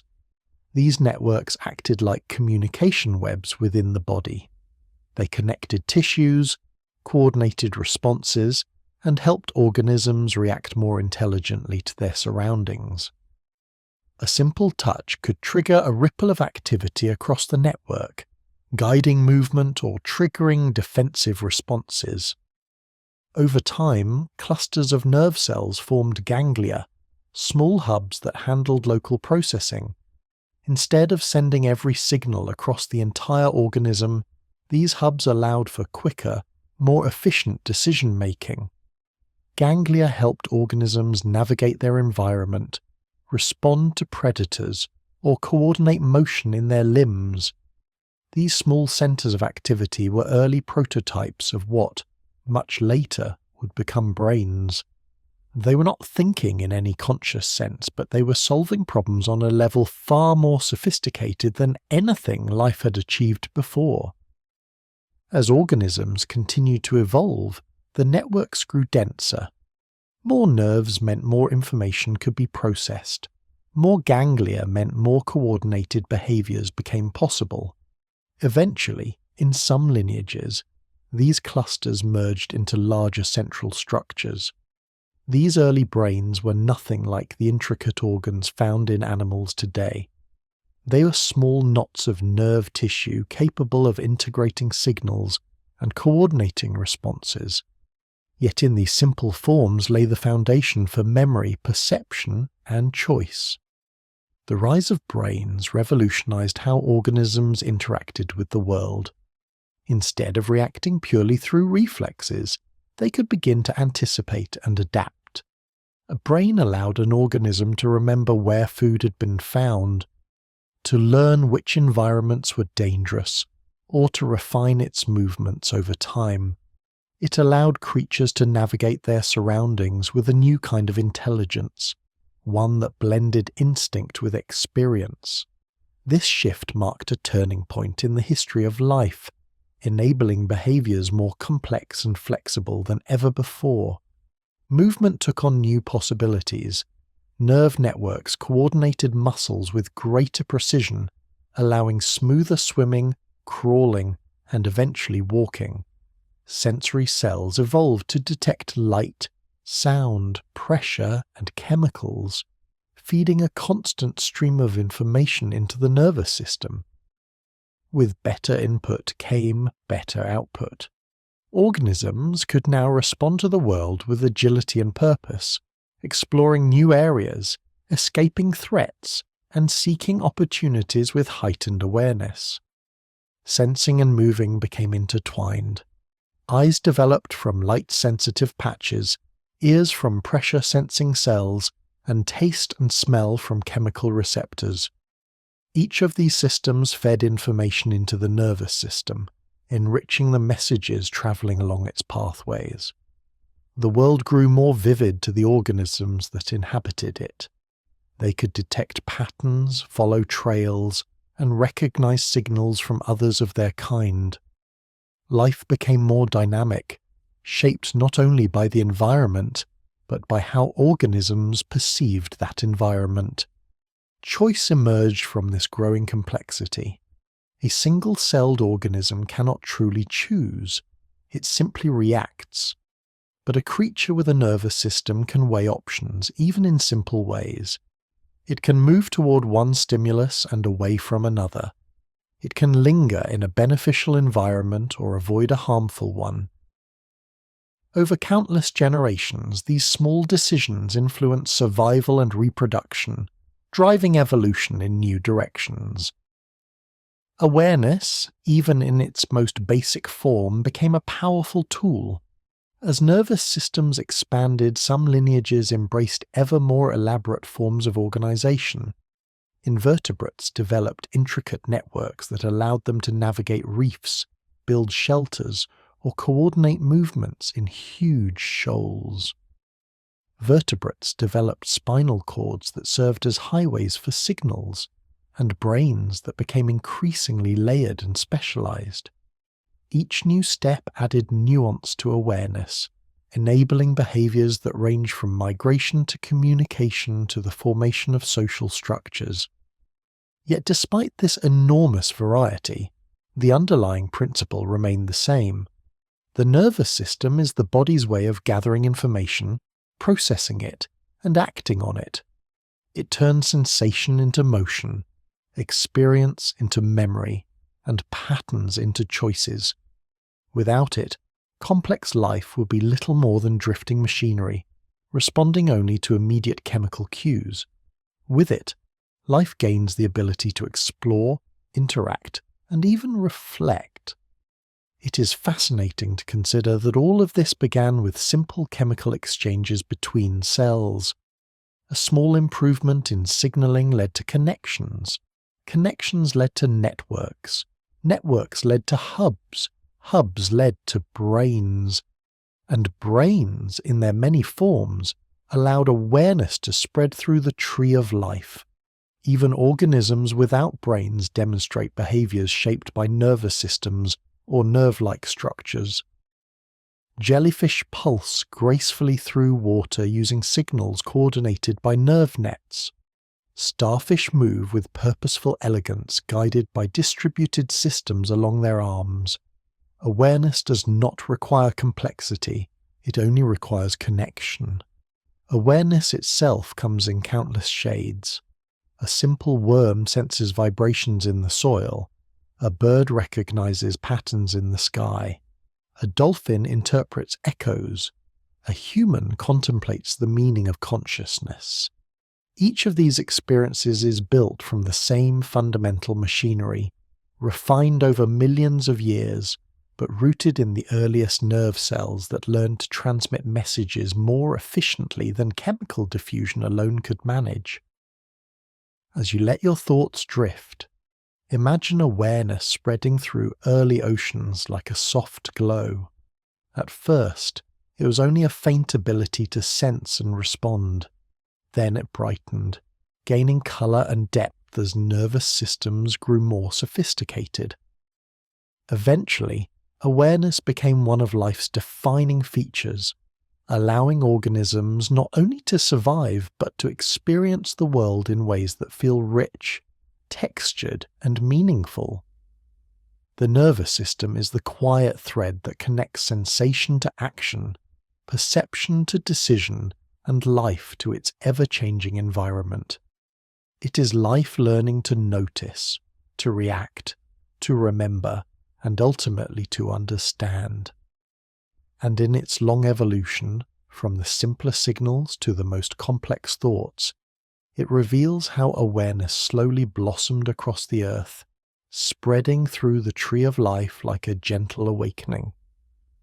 Reproduction is one of life's most elegant solutions to a simple challenge: how to continue. In a world where everything eventually wears down, breaks apart, or fades into the background, living organisms needed a way to keep their patterns going. Reproduction became that method, not through urgency or panic, but through a calm and steady continuity. Life discovered that the best way to remain present was to create new versions of itself, each carrying the same essential instructions with room for gentle variation. This continuity became the heartbeat of evolution, guiding life through the ages with surprising creativity. The earliest forms of reproduction were wonderfully straightforward. A single-celled organism could divide into two, creating a pair of descendants nearly identical to the original. This method, known as asexual reproduction, is efficient, reliable, and incredibly common even today. It is the biological equivalent of making a direct copy of a recipe or duplicating a favorite book page by page. Many microbes still use this method because it is fast and requires no complicated coordination. When conditions are favorable, a population using asexual reproduction can grow with astonishing speed. 1 becomes 2, 2 become 4, 4 become 8, and suddenly the world seems filled with tiny identical neighbours. Despite its simplicity, asexual reproduction offers everything a cell needs to maintain its lineage. Each generation carries the same genetic instructions, ensuring stability and consistency. But this stability comes with a trade-off. Without the mixing of genetic material, diversity grows slowly. If a disease or environmental shift threatens one member of the population, it may threaten them all. Still, for many organisms living in stable environments, asexual reproduction is a beautifully efficient way to continue their existence without the need for partners, courtship, or any of the elaborate rituals seen later in evolution. As life grew more complex and environments became more unpredictable, another strategy evolved: sexual reproduction. This method involves combining genetic material from two different individuals, mixing their instructions into a new arrangement. Instead of identical copies, the offspring become unique combinations of their parents' traits. This mixing creates diversity, and diversity is one of life's most powerful tools. The more varied a population is, the more likely it contains individuals capable of surviving unexpected challenges.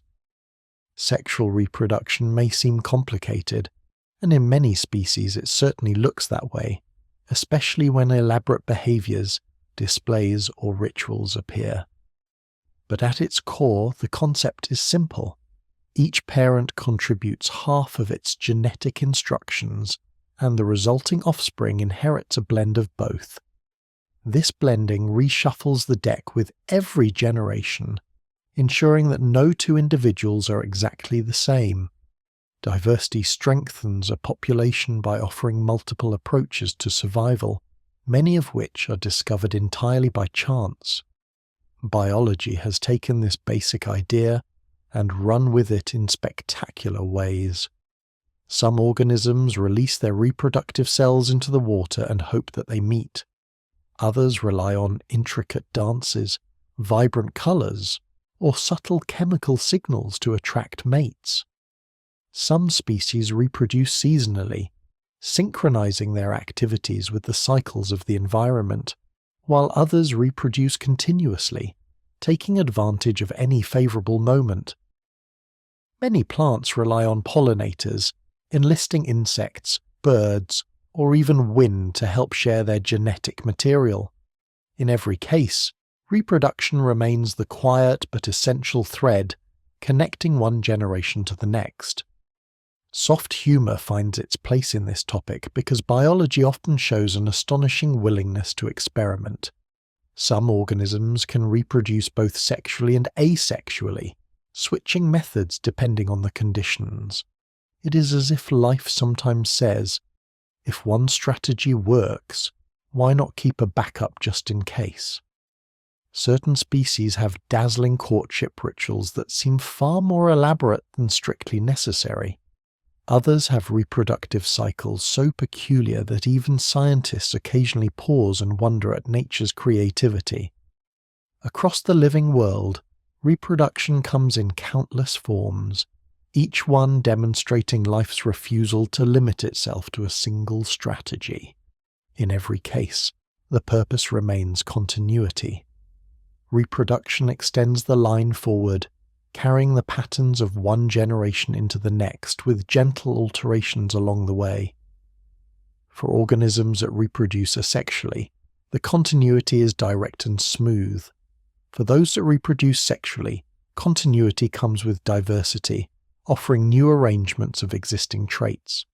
Both methods serve life well, depending on the ecological context. In stable conditions, asexual reproduction thrives. In shifting environments, sexual reproduction often offers greater resilience. It is also worth noting that reproduction is not always about speed. While some species create immense numbers of offspring in a short time, others invest deeply in just a few.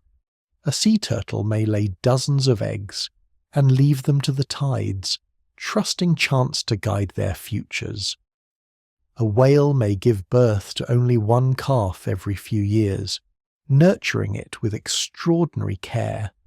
Each approach is shaped by the pressures and opportunities of the environment, yet all share the same underlying purpose: continue the lineage, carry the instructions forward, and keep life's story unfolding. One of the quiet truths of reproduction is that it ties all living things into a continuous thread across time. Every organism alive today is the product of an unbroken line of successful reproductions, stretching back to the earliest days of life. Not one gap exists in that chain, not even a single missed generation. The fact that you are here means that in every era, your ancestors, microbial, aquatic, terrestrial, and everything in between, found ways to continue. They reproduce successfully across shifting climates, rising continents, and changing oceans. They pass down the molecular instructions that eventually shaped you. Reproduction also reveals a profound gentleness in life's rhythm. It is not driven by panic or fear, even though survival is at stake. Instead, it unfolds calmly, following the natural cycles of growth and renewal. Flowers open and release pollen into the breeze.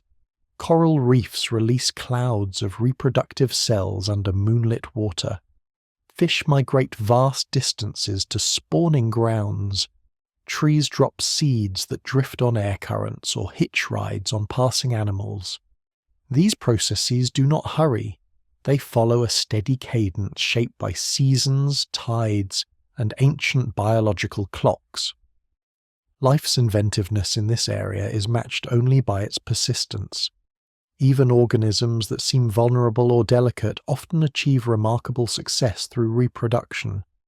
Tiny spores drift through the air and settle in far-flung places.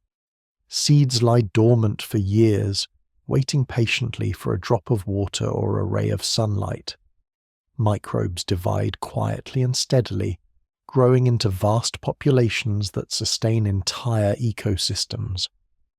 Every method, no matter how modest, contributes to the continuity of life.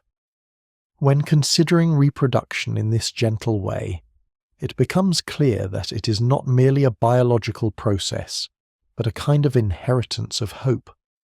Each generation hands its instructions to the next, with the trust that they will carry the lineage forward.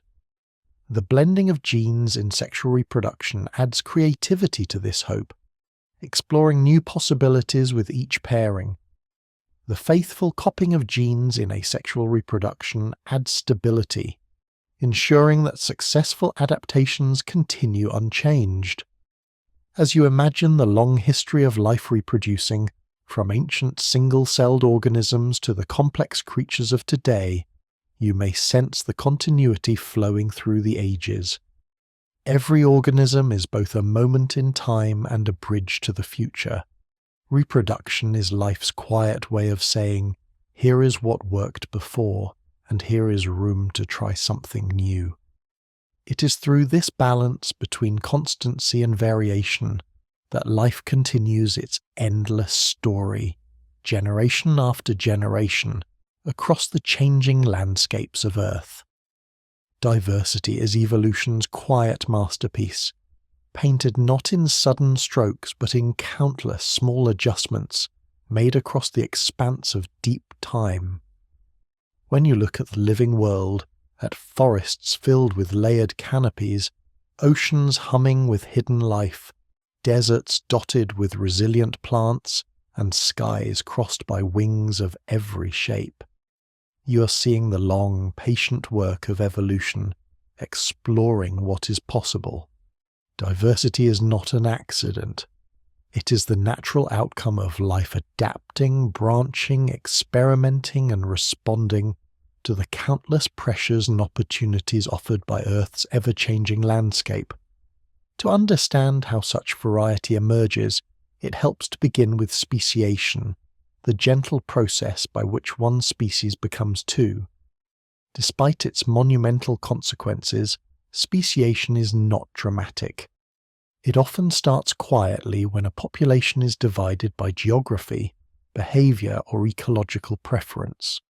Imagine a group of organisms separated by a rising mountain range, a shifting river, or even a change in climate. Over generations, each group faces different challenges. They adapt to their local environments, and these adaptations gradually shape their bodies, behaviors, and abilities. Eventually, the differences become so pronounced that the two groups can no longer interbreed.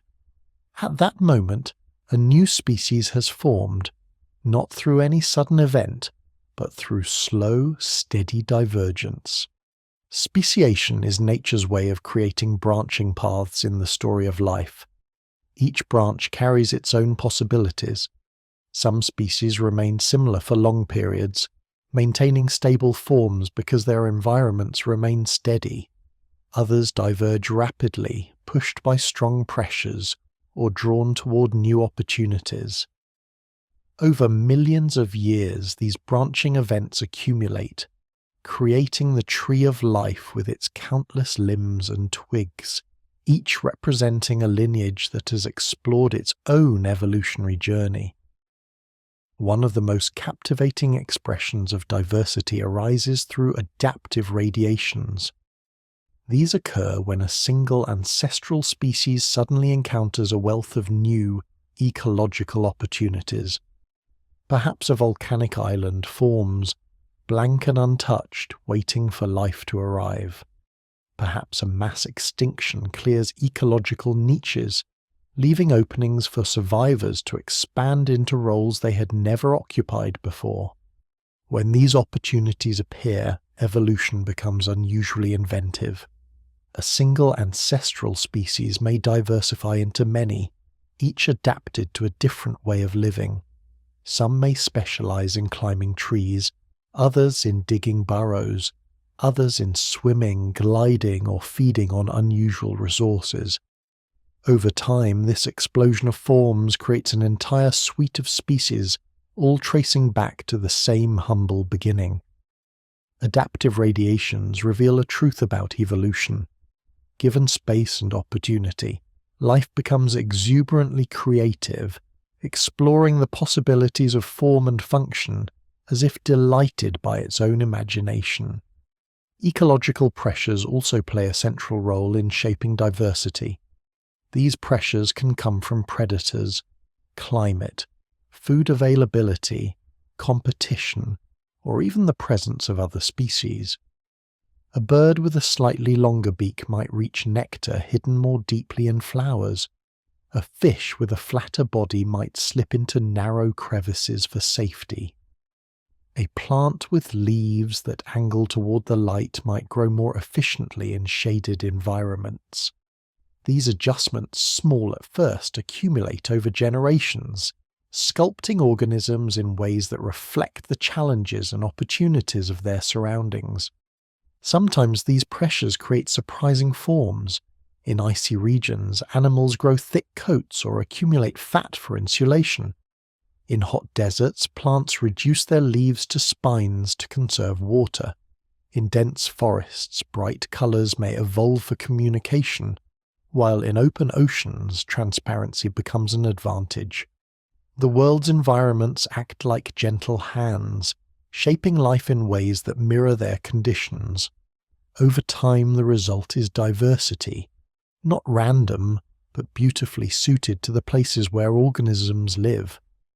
Life's creativity is on full display when you look across time. In ancient oceans, the first animals experimented with body structures that seem almost whimsical today. Some had armor-like plates, others had soft, leaf-like appendages, some swam with undulating motions, while others crawled across sediment-covered seafloors. As ecosystems grew more complex, predators and prey co-evolved, each influencing the other's design.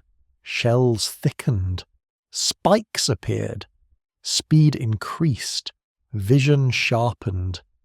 Evolution became a dynamic conversation between organisms and their environments, leading to the extraordinary variety we see today.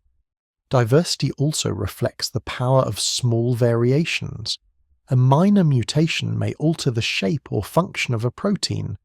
That protein may influence how a cell behaves. That cell may change how a tissue develops. That tissue may affect the entire organism. Over long periods, tiny variations create meaningful differences. Evolution works with what it has, making use of existing structures and repurposing them when needed. Wings evolved from forelimbs. Ear bones in mammals evolved from jawbones in ancient reptiles. Feathers, originally evolved for insulation or display, later became tools for flight. Life rarely begins from scratch. It reshapes what already exists, transforming old features into new solutions. What makes diversity even more remarkable is its resilience.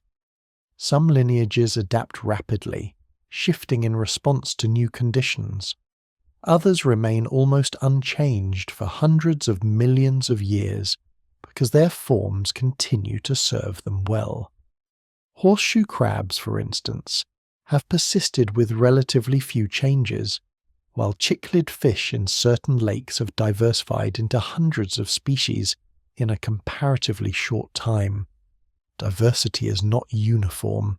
It ebbs and flows with the environment, reflecting both stability and change across the ages. Humor finds its place here because evolution often seems willing to try almost anything. There are fish that climb waterfalls, plants that trap insects, birds with elaborate dancing rituals, and fungi that glow softly in the dark. Nature creates solutions that are effective, elegant, and sometimes delightfully odd. Diversity arises not from perfection, but from exploration. Evolution does not aim for the best possible form. It simply seeks forms that work well enough to persist. Many of these forms end up being astonishingly well suited to their environments, even when they appear unusual from a human perspective. Diversity also carries deeper meaning. It reflects the history of life the journeys of countless lineages, and the interplay between organisms and their surroundings. Every species represents a story written across time, a record of challenges faced, environments explored, and opportunities seized. The variety we see today, from microscopic bacteria to towering redwoods and migrating whales, is the living archive of evolution's quiet, persistent creativity. When you take a moment to observe the natural world, whether by watching the pattern of veins in a leaf, the symmetry of a butterfly's wings, or the movement of animals across a landscape, you witness the outcome of millions of generations adapting in their own subtle, patient ways. Diversity is not merely a collection of shapes and colours. It is a testament to life's ability to thrive in countless forms, each shaped by pressures that echo through deep time. As you reflect on this gentle masterpiece, consider how every species fits into the vast tapestry of life. Each one fills a role, interacts with its environment, and contributes to the larger system.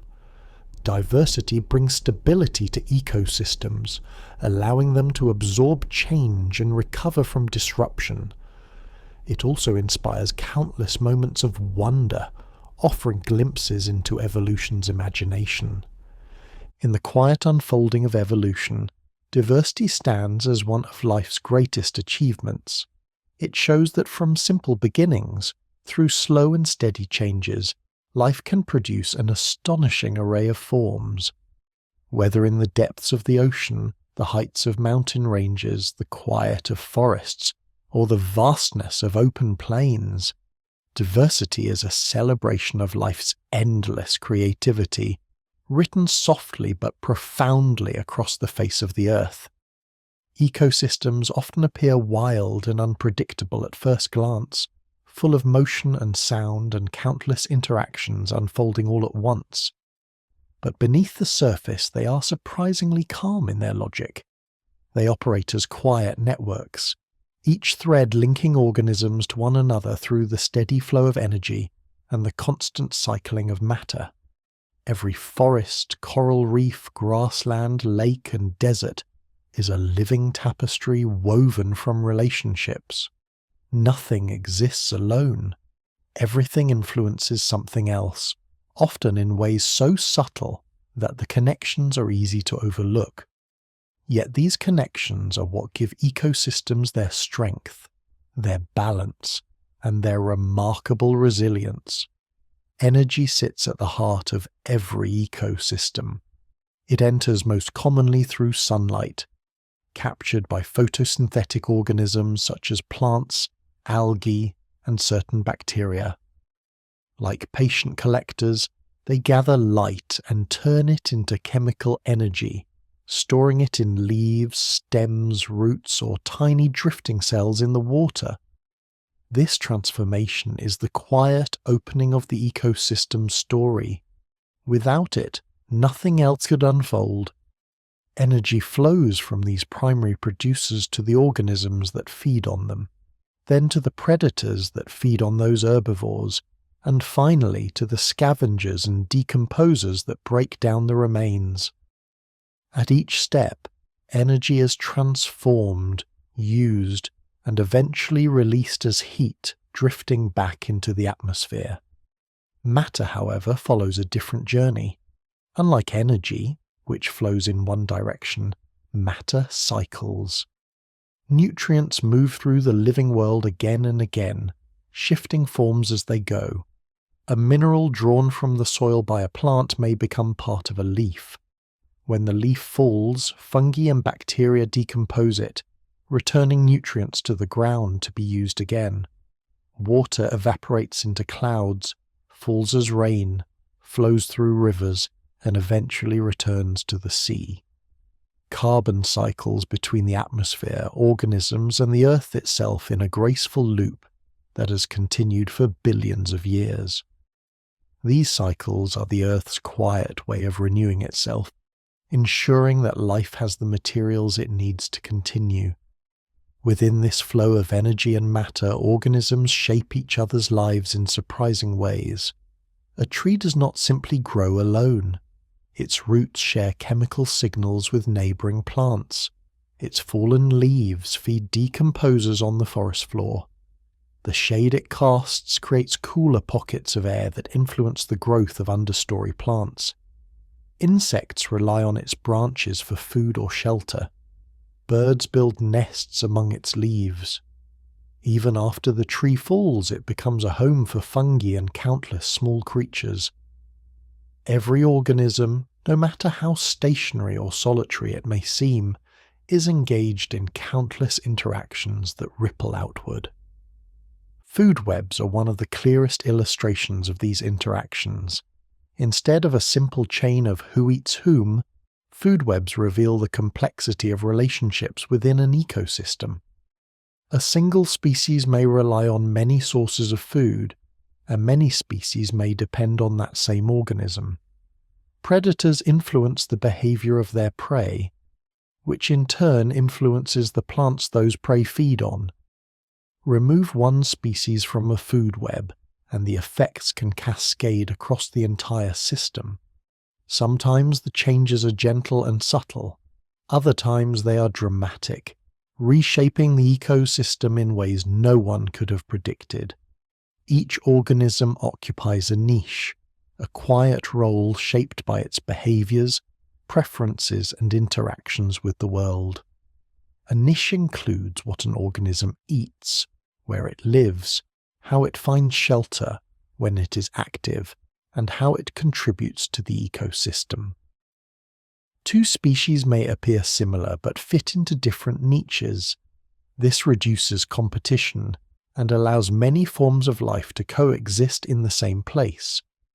A nocturnal animal may hunt the same prey that a daytime predator does, but because their active hours differ, they avoid direct conflict. Plants may grow to different heights to capture light at various levels of the forest canopy. Niches help ecosystems maintain balance, distributing life's opportunities among countless participants. Interactions within ecosystems come in many forms. Some are competitive, with organisms vying for resources such as space, water, or nutrients. Others are cooperative. Bees and flowering plants, for example, have a mutually beneficial relationship. Bees gather nectar and pollen for food, while the plants rely on bees to carry their pollen to new flowers. There are also relationships where one species benefits and the other remains unharmed, such as birds that follow large herbivores to catch insects stirred from the grass. Even parasitic relationships, though challenging for the host, play roles in shaping population sizes and maintaining ecological balance. Decomposers deserve special mention because they are the quiet recyclers of the natural world. Fungi, bacteria, and small detritivores break down dead material, returning nutrients to the soil and closing the loop in matter cycling.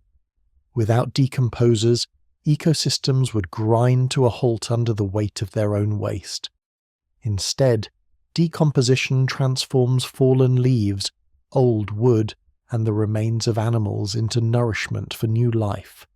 It is a reminder that even endings contribute to beginnings, and that every part of the ecosystem has a purpose.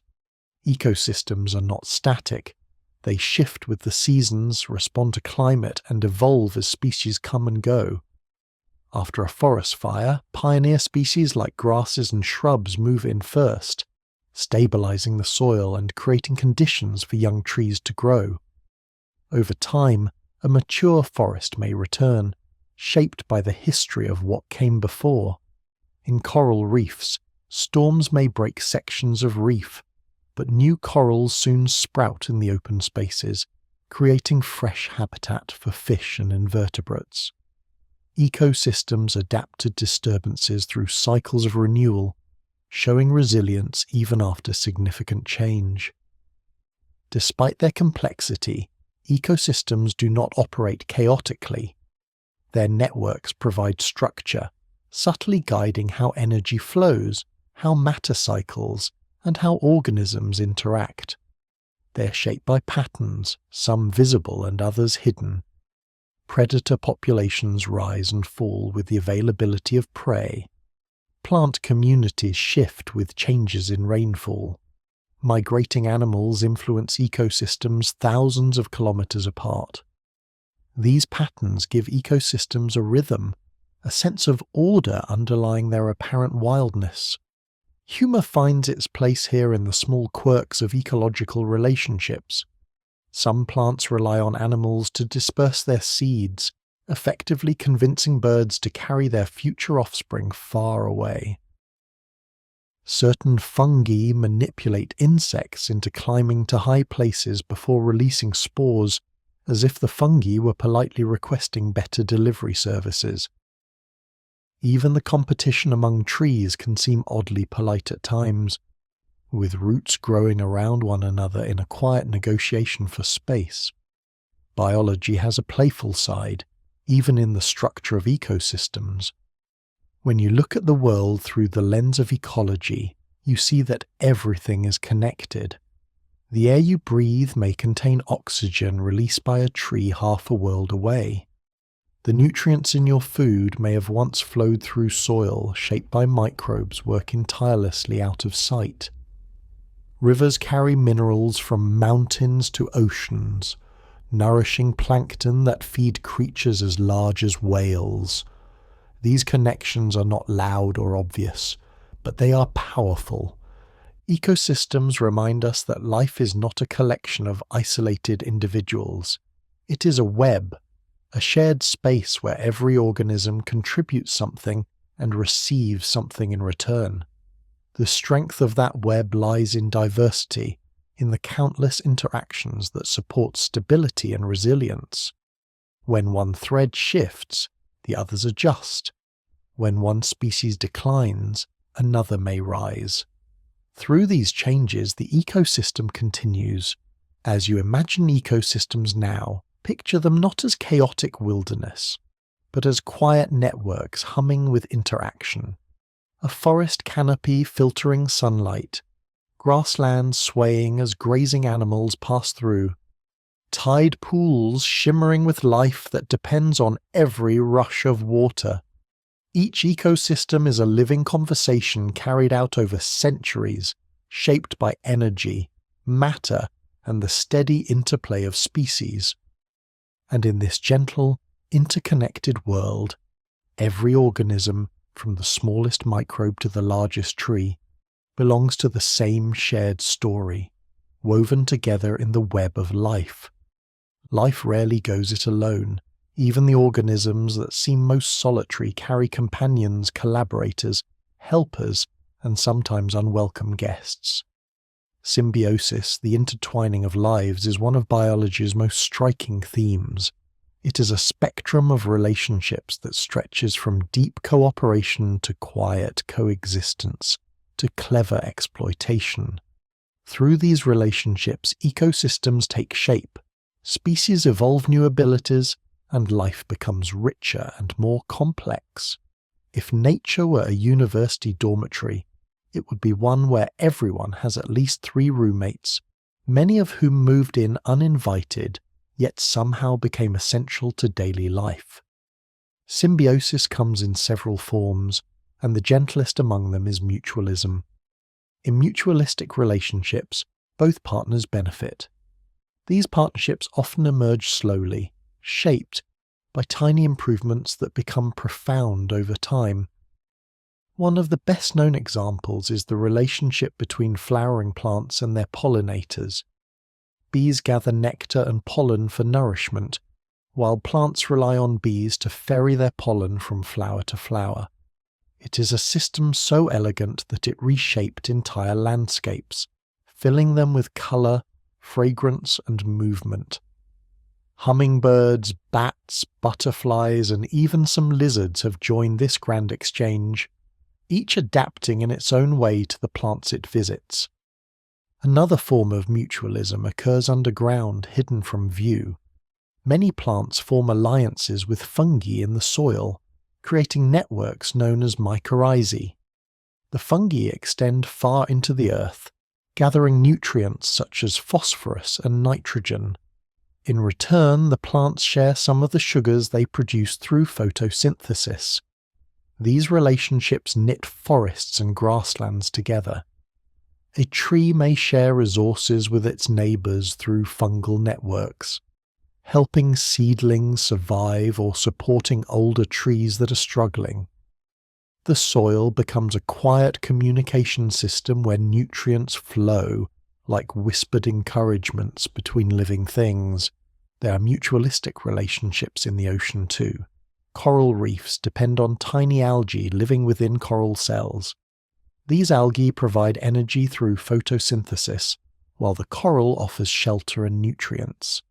When the relationship falters due to stress, the coral loses its colour and strength, leading to bleaching. It is a reminder that even the most beautiful ecosystems can hinge on partnerships so delicate that a small shift in temperature can unravel them. Some mutualisms seem almost whimsical. Certain fish set up cleaning stations on reefs, where larger fish come to have parasites removed. The cleaners gain food, the clients gain relief. Both leave satisfied. Even land animals sometimes act as mutualists. Oxpeckers perch on large mammals, removing insects from their skin. Though the relationship is not always perfectly balanced, it often benefits both sides. Nature, it seems, welcomes almost any collaboration that helps organisms thrive. Between mutualism and exploitation lies commensalism, a relationship in which one partner benefits, while the other is neither helped nor harmed. These relationships are surprisingly common. Barnacles attached to whales, hitching rides through nutrient-rich waters without affecting the whale's health. Birds may nest in the branches of trees, gaining shelter without influencing the tree's growth. Remora fish attached to sharks using suction discs, feeding on leftovers from the shark's meals. The shark, unfazed, continues on its way. Commensal relationships often involve one species taking advantage of opportunities created by another without causing trouble. Though commensalism may seem passive, it subtly shapes ecosystems. The organisms involved adapt to one another in small ways. Barnacles evolve structures that hold fast to whales' moving surfaces. Remoras develop flat suction discs rather than typical fins. These adjustments show how relationships, even when one-sided, influence evolutionary paths. Nature rewards any strategy that allows an organism to thrive, even if it simply means catching a free ride. At the other end of the spectrum lies parasitism, a relationship in which one organism benefits at the expense of another. Parasites are often portrayed in dramatic terms, yet they are integral parts of ecosystems. They regulate populations, prevent any one species from becoming too dominant, and influence evolutionary change. Parasites come in every imaginable form. Some live on the surface of their hosts, feeding on skin or blood. Others live inside, altering behavior, stealing nutrients, or manipulating immune responses. Even plants can be parasites, drawing resources from the roots or stems of their neighbours. Parasitism can be subtle. Some parasites cause so little harm that their hosts barely notice. Others are more burdensome. A parasitic worm might reside in a bird's digestive system, or a mite might irritate the skin of a mammal. Yet even these challenging relationships drive adaptation. Hosts evolve defences such as thicker skin, better immune responses, or avoidance behaviours. Parasites evolve countermeasures. This ongoing interplay forms a quiet arms race that shapes the biology of both partners. Some parasites display astonishing ingenuity. There are fungi that infect insects and alter their behaviour, causing them to climb to elevated locations before releasing spores. There are wasps that lay eggs inside caterpillars, allowing their larvae to feed from within. There are fish that mimic cleaner species, tricking larger fish into lowering their guard. These relationships may seem harsh, but they reveal nature's readiness to explore every possible niche, even those that rely on intricate deception or manipulation. Despite the differences between mutualism, commensalism, and parasitism, all forms of symbiosis reflect a deeper truth. Life is shaped by relationships. Cooperation can lead to lush ecosystems, while exploitation can maintain balance by preventing any one species from overwhelming the rest. Even neutral relationships where one partner benefits quietly contribute to the structure of communities. Symbiosis reveals that nature is not a collection of isolated individuals. It is a network of connections that ripple outward. Cooperation and conflict coexist in ecosystems. Pollinators and flowers may share resources, while predators and prey engage in constant evolutionary tension. Trees compete for sunlight even as their roots share nutrients with neighbors through fungal networks. Parasites challenge their hosts, while commensal organisms take advantage of open opportunities. These relationships intertwine, shaping the lives of organisms in ways that make ecosystems stable, dynamic, and full of surprising interactions. Gentle humor fits naturally into the topic because many symbiotic relationships resemble the quirks of living with roommates. Some partners share tasks evenly, like plants and fungi trading nutrients. Others simply borrow space without contributing much, like barnacles clinging to whales. And some partners overstep boundaries, like parasites that take far more than they return. If nature kept a guest list, it would likely be very long and the rules would be flexible at best. Yet this crowded, interconnected living arrangement is what allows ecosystems to flourish. As you picture symbiosis unfolding across forests, oceans, and grasslands, imagine the subtle threads linking organisms together.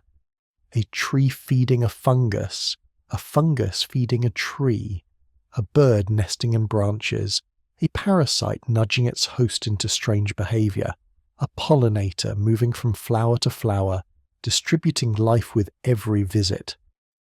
These interactions, nurturing, neutral, or challenging, form the foundation of ecosystems. Symbiosis shows that life thrives through connection. Whether through gentle cooperation or clever exploitation, organisms are constantly influencing each other's paths. These intertwined lives create the complexity, beauty, and balance of the natural world, and through their countless relationships, they remind us that every living thing, no matter how small or solitary it may appear, is part of a larger story unfolding all around it. Biology is shaped not only by molecules, cells, and ecosystems, but by something far more subtle: time. Every living organism carries clocks within clocks, quiet mechanisms that guide waking and resting, growing and healing, migrating and blooming. These internal rhythms allow life to stay in sync with a world that changes predictably. The rising and setting of the sun, the turning of the seasons, the long arc of development from birth to maturity.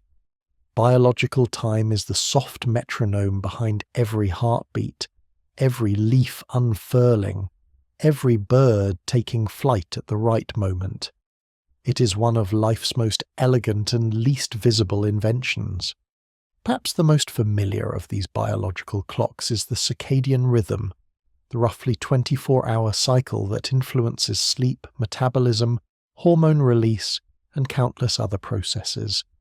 Even the simplest organisms show signs of this rhythmic behavior. Tiny microbes drift in the ocean, rising toward the surface each morning to soak in sunlight, and sinking deeper at night to avoid predators. Plants adjust the opening and closing of their leaves in tune with sunrise and sunset. Animals follow patterns of activity and rest that reflect the daily rotation of the earth. These rhythms persist even in complete darkness, revealing that the clock runs from within, guided by genes and proteins that rise and fall in repeating cycles. In humans, circadian rhythms shape when you feel alert and when you feel sleepy, when your body is most prepared to digest food, when your temperature fluctuates, and even when your immune system works at its best. This internal timing is so strong that when it drifts out of alignment, perhaps after travelling across time zones or staying awake much later than usual, you can feel the effects immediately. It is as though your body has a favourite schedule and politely insists that you follow it.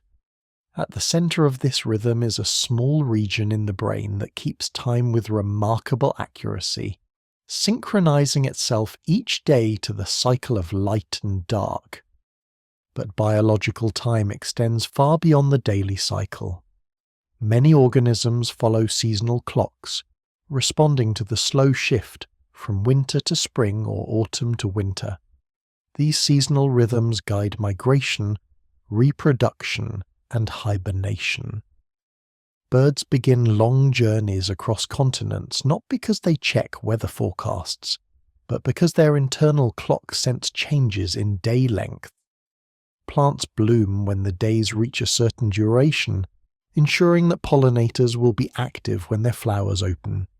Even trees prepare for winter by shedding leaves according to seasonal timing, a process so reliable that forests seem to breathe together in cycles of growth and rest. Some animals time their reproduction to ensure their young are born when food is abundant or when temperatures are mild.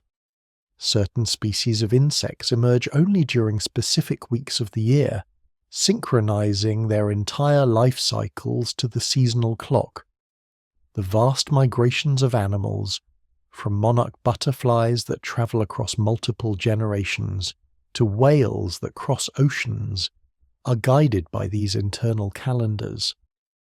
Biological time helps them anticipate the world rather than merely react to it.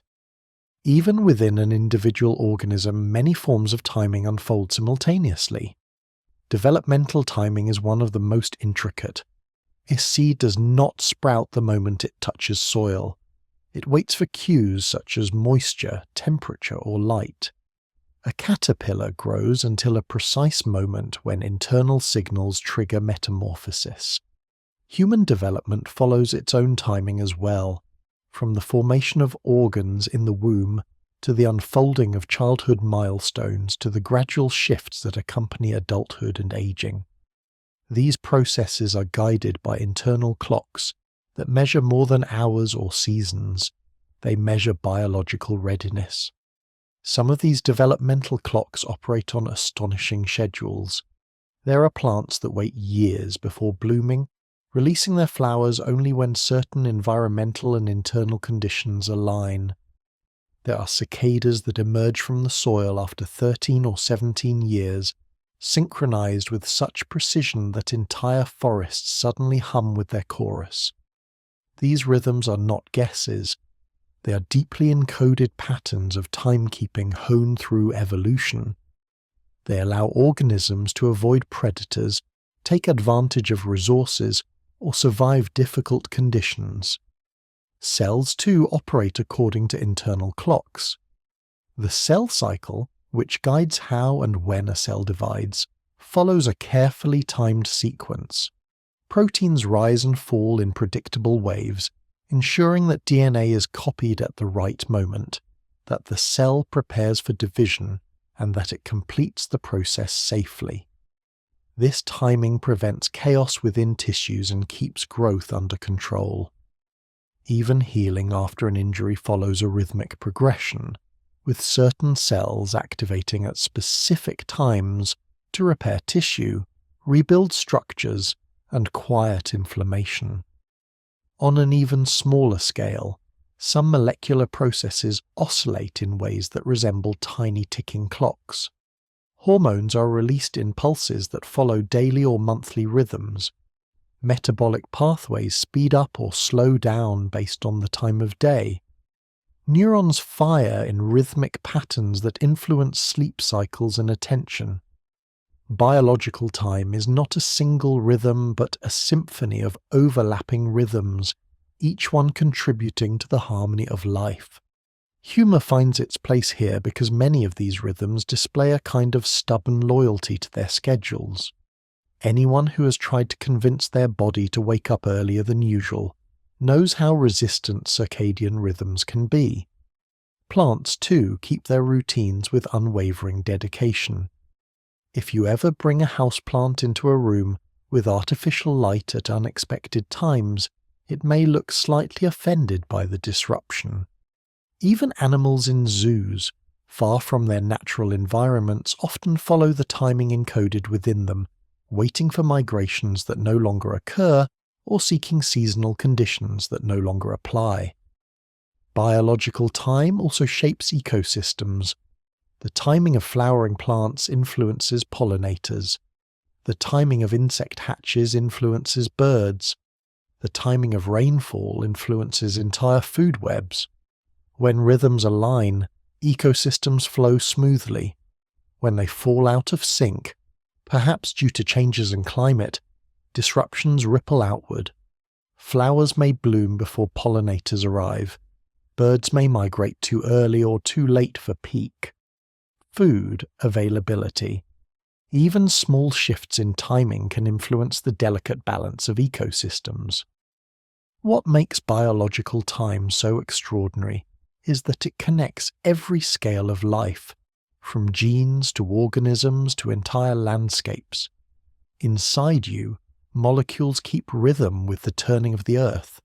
Around you, plants and animals follow their own clocks, creating the seasonal patterns you recognize each year. Across the planet, ecosystems respond to the timing of rains, winds, and sunlight. These clocks help life anticipate change, plan ahead, and coordinate actions that would otherwise be impossible. As you imagine the rhythms of biological time, picture invisible clocks ticking softly in every corner of nature. Picture the daily opening and closing of flowers, the rising songs of birds at dawn, the steady pulse of your own heartbeat, and the long migrations of animals guided by ancient calendars encoded in their cells.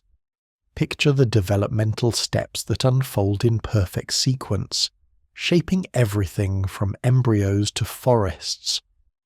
Biological time is the quiet architecture behind life's motion. It ensures that everything happens not simply in the right way, but at the right moment. From the smallest oscillations inside a cell to the grand cycles that guide entire species, time structures the living world with gentle precision. It reminds us that life moves not only through space, but also through rhythm, a continuous dance of clocks within clocks, keeping pace with the turning earth. Life does not simply inhabit the earth, it participates in a long continuous conversation with it. The planet shapes the living world through climate, geology, and the movement of air and water. In return, life reshapes the planet in ways both subtle and profound. Every organism, from microbes drifting in the ocean to forests stretching across continents, plays a part in this ongoing dialogue. It is a conversation carried out not in words, but in cycles, feedback loops, and quiet changes that accumulate over millions of years. The early Earth was a very different place. Its atmosphere was thick with gases that would be toxic to most organisms alive today. Its oceans were rich in minerals but lacked oxygen. Volcanoes shaped the landscape with eruptions that released heat and chemicals into the air and sea. The climate swung between extremes, influenced by the sun's changing brightness and the movement of continents. In this dynamic environment, life emerged and then began to respond to the conditions around it. But as soon as life appeared, the planet itself started to change in response. One of the most striking examples of this two-way dialogue is the rise of oxygen in Earth's atmosphere. early photosynthetic microbes released oxygen as a byproduct, slowly altering the composition of the air over millions of years. At first, that oxygen reacted with minerals in the oceans and crust, but eventually it began to accumulate in the atmosphere. This was not a small change. It transformed the chemistry of the planet, allowing new forms of metabolism to evolve and making complex life possible. The atmosphere that humans breathe today is, in many ways, a creation of ancient microbes that had no idea they were engineering the future.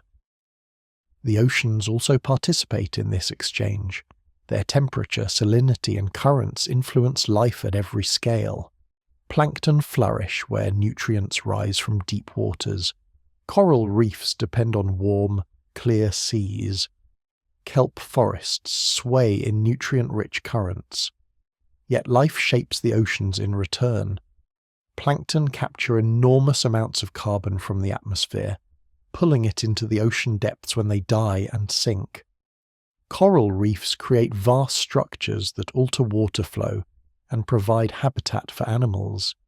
Even the way waves break against coastlines can change through the presence of living things like mangroves and seagrass. Climate, too, is shaped by life. Plants absorb carbon dioxide and release oxygen, influencing the temperature and composition of the atmosphere. Forests can create rainfall patterns by releasing moisture through their leaves. Algae in the ocean influence cloud formation by releasing particles that act as cloud seeds. These effects may seem small, but over long timescales they shape weather patterns, seasons, and the distribution of ecosystems. The planet responds to life even as life adapts to the planet. Geology participates in this exchange in unexpected ways. Mountain ranges rise and erode, releasing minerals into rivers and oceans that feed biological processes. Volcanic eruptions fertilize soil with nutrients. The movement of tectonic plates shifts continents, creating new climates, new habitats, and new evolutionary pressures. Life does not passively accept these changes. It responds. When continents drift toward the poles, organisms adapt to cooler climates. When oceans open or close, life follows currents to new environments. When volcanic islands form, species arrive and diversify, shaping entirely new ecosystems. Over deep time, the movement of land and sea becomes intertwined with the movement of life. Feedback loops arise naturally in this two-way dialogue. Some loops stabilize the planet. For example, when carbon dioxide increases in the atmosphere, plants may grow more rapidly, absorbing some of that carbon and moderating the temperature. When temperatures rise, chemical reactions involving rocks and rainwater speed up, removing carbon from the atmosphere and cooling the planet. These balancing loops help keep Earth within the narrow range that allows life to flourish. Other feedback loops can push the planet toward new conditions. During periods when plant life expands across continents, large amounts of carbon can be pulled from the atmosphere, cooling the climate and potentially leading to ice ages. Conversely, when forests shrink or oceans warm, carbon can be released back into the air, raising temperatures. These shifts demonstrate how life does not merely adapt to the environment. It can also drive environmental change. Microbes, though often invisible, play some of the most powerful roles in shaping the planet. They cycle nitrogen through soil, making it available to plants. They influence methane levels, affecting the greenhouse effect. They break down organic material and recycle nutrients through ecosystems. Even the smell of rain, after a long dry spell, can be traced to compounds released by microbes in the soil. Life's influence extends into details so small they are easy to overlook, yet they ripple outward to affect global systems. Over millions of years, life has become a planetary force. The presence of forests alters wind patterns and rainfall. The spread of grasses helped shape the evolution of grazing animals. The appearance of burrowing creatures changed soil structure and nutrient flow. Even the formation of limestone cliffs and chalk hills can be traced to the shells of tiny marine organisms that accumulated over countless generations. Life writes its story into the physical features of the planet, carving its presence into stone. This two-way dialogue is full of subtlety. Many organisms engineer their environments without any intention. Beavers create ponds that support entire communities of plants and animals. Earthworms enrich soil simply by moving through it. Termites build mounds that influence airflow and moisture, creating microclimates within ecosystems. Coral polyps slowly build reefs that reshape coastlines. These organisms do not set out with grand plans, yet their actions create lasting impacts on the world around them. Humour finds its place here, because if nature were to send out invitations to a planning committee for Earth's environment, microbes, plants, and animals would have been attending quietly for billions of years, reshaping the agenda without waiting for permission. Biological engineering's not bold or flashy. It is gentle, persistent, and infinitely creative. Given time, life can turn bare rock into forests, shallow seas into reefs, and empty landscapes into ecosystems woven with relationships. Modern ecosystems reflect this long conversation. Rainforests create their own humidity. Grasslands maintain their open spaces through the grazing of animals. Wetlands filter water through plants and microbes working together. Each environment emerges from interactions between life and the physical world, shaped by feedback loops that stabilize or transform landscapes. Even today, the dialogue continues. Climate influences life, and life influences climate. Oceans shape the atmosphere, and living things shape the oceans. Mountains, rivers, winds, and currents interact with plants, animals, and microbes. Everything responds, everything contributes. The planet is not a backdrop for life, it is a partner in a long, intricate exchange. As you imagine this conversation unfolding through deep time, picture the planet breathing with life's influence, the colours of the earth shifting as organisms evolve, spread, and reshape their environments. Picture the soft pull of feedback loops, the exchange of gases, the cycling of nutrients, and the slow accumulation of biological fingerprints across every landscape. The dialogue between life and the environment is quiet, continuous, and profound. It is this reciprocity that makes Earth unique, a planet shaped by life, and life shaped by a planet that listens and responds. Together, they have co-authored a story billions of years long, one that continues to unfold with every rising tide, growing forest, drifting cloud, and tiny microbe living unseen beneath your feet. Death, though often imagined as an ending, is one of nature's most essential beginnings. In the living world, nothing truly disappears. Instead, everything transforms. The passing of an organism becomes the quiet opening of countless opportunities for others.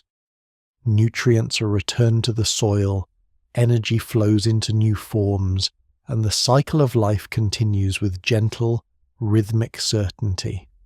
Far from being a void, death is one of the busiest and most important processes on Earth. A natural recycling system that ensures life never runs out of the materials it needs. Decomposition is the heart of this transformation. When an organism's life comes to a close, a community of tiny workers arrives almost immediately. These workers are not mournful. They are efficient, patient, and essential. Bacteria and fungi begin the slow, careful process of breaking down tissues. They release enzymes that dismantle complex molecules into simpler ones, gradually freeing nutrients that were once locked inside bones, leaves, shells, or skin. Insects and other small creatures join the process, each contributing in ways perfectly suited to their abilities. It may seem like quiet work, but it is the foundation of every ecosystem's renewal. This process is gentle, despite its reputation. Rather than sweeping something away, decomposition unravels it with care, returning each piece to the earth in a form that other living things can use. Carbon becomes available for plants to incorporate into their leaves. Nitrogen returns to the soil, enriching it for future generations. Minerals, once part of bodies or shells, become part of landscapes again. Decomposition is not destruction, it is release. Of course, biology finds ways to make even decomposition an astonishing collaboration. Fungi spread thin networks through fallen logs, turning wood into soft, rich soil. Bacteria thrive in environments as varied as ocean floors and forest floors, each species specializing in a particular step of the breakdown. Detritivores, creatures that feed on dead material, include everything from earthworms to crabs to beetles. These organisms quietly convert the remains of life into nourishment, blending their efforts into a seamless whole. If ecosystems had maintenance crews, decomposers would be the dedicated team working around the clock, tidying away the old to make room for the new. As decomposition unfolds, nutrients cycle through the environment. Every nutrient used to build a living organism originally came from somewhere else. Calcium in bones may have once been part of a seashell on the ocean floor. Iron in blood may have been released from ancient rocks. Carbon in leaves and muscles likely began its journey in the atmosphere. Death allows these nutrients to re-enter the cycle. Without this process, ecosystems would quickly run out of essential materials. Life depends on the constant return of nutrients, and decomposition ensures that nothing is ever truly lost. The cycling of nutrients offers a quiet reminder of how interconnected everything is. A fallen tree becomes nourishment for fungi, which support insects, which feed birds, which carry seeds to new places, which grow into forests that one day fall and feed the soil again. A single life becomes part of countless other lives through this cycle. The continuity is seamless, threaded through time in a way that makes beginnings and endings blend together. Framing death as transformation helps reveal its deeper role in evolution. If every organism lived indefinitely, ecosystems would fill to the brim. Resources would be strained, opportunities would be limited, and adaptation would slow. Death creates space for new generations, new genetic combinations, and new possibilities.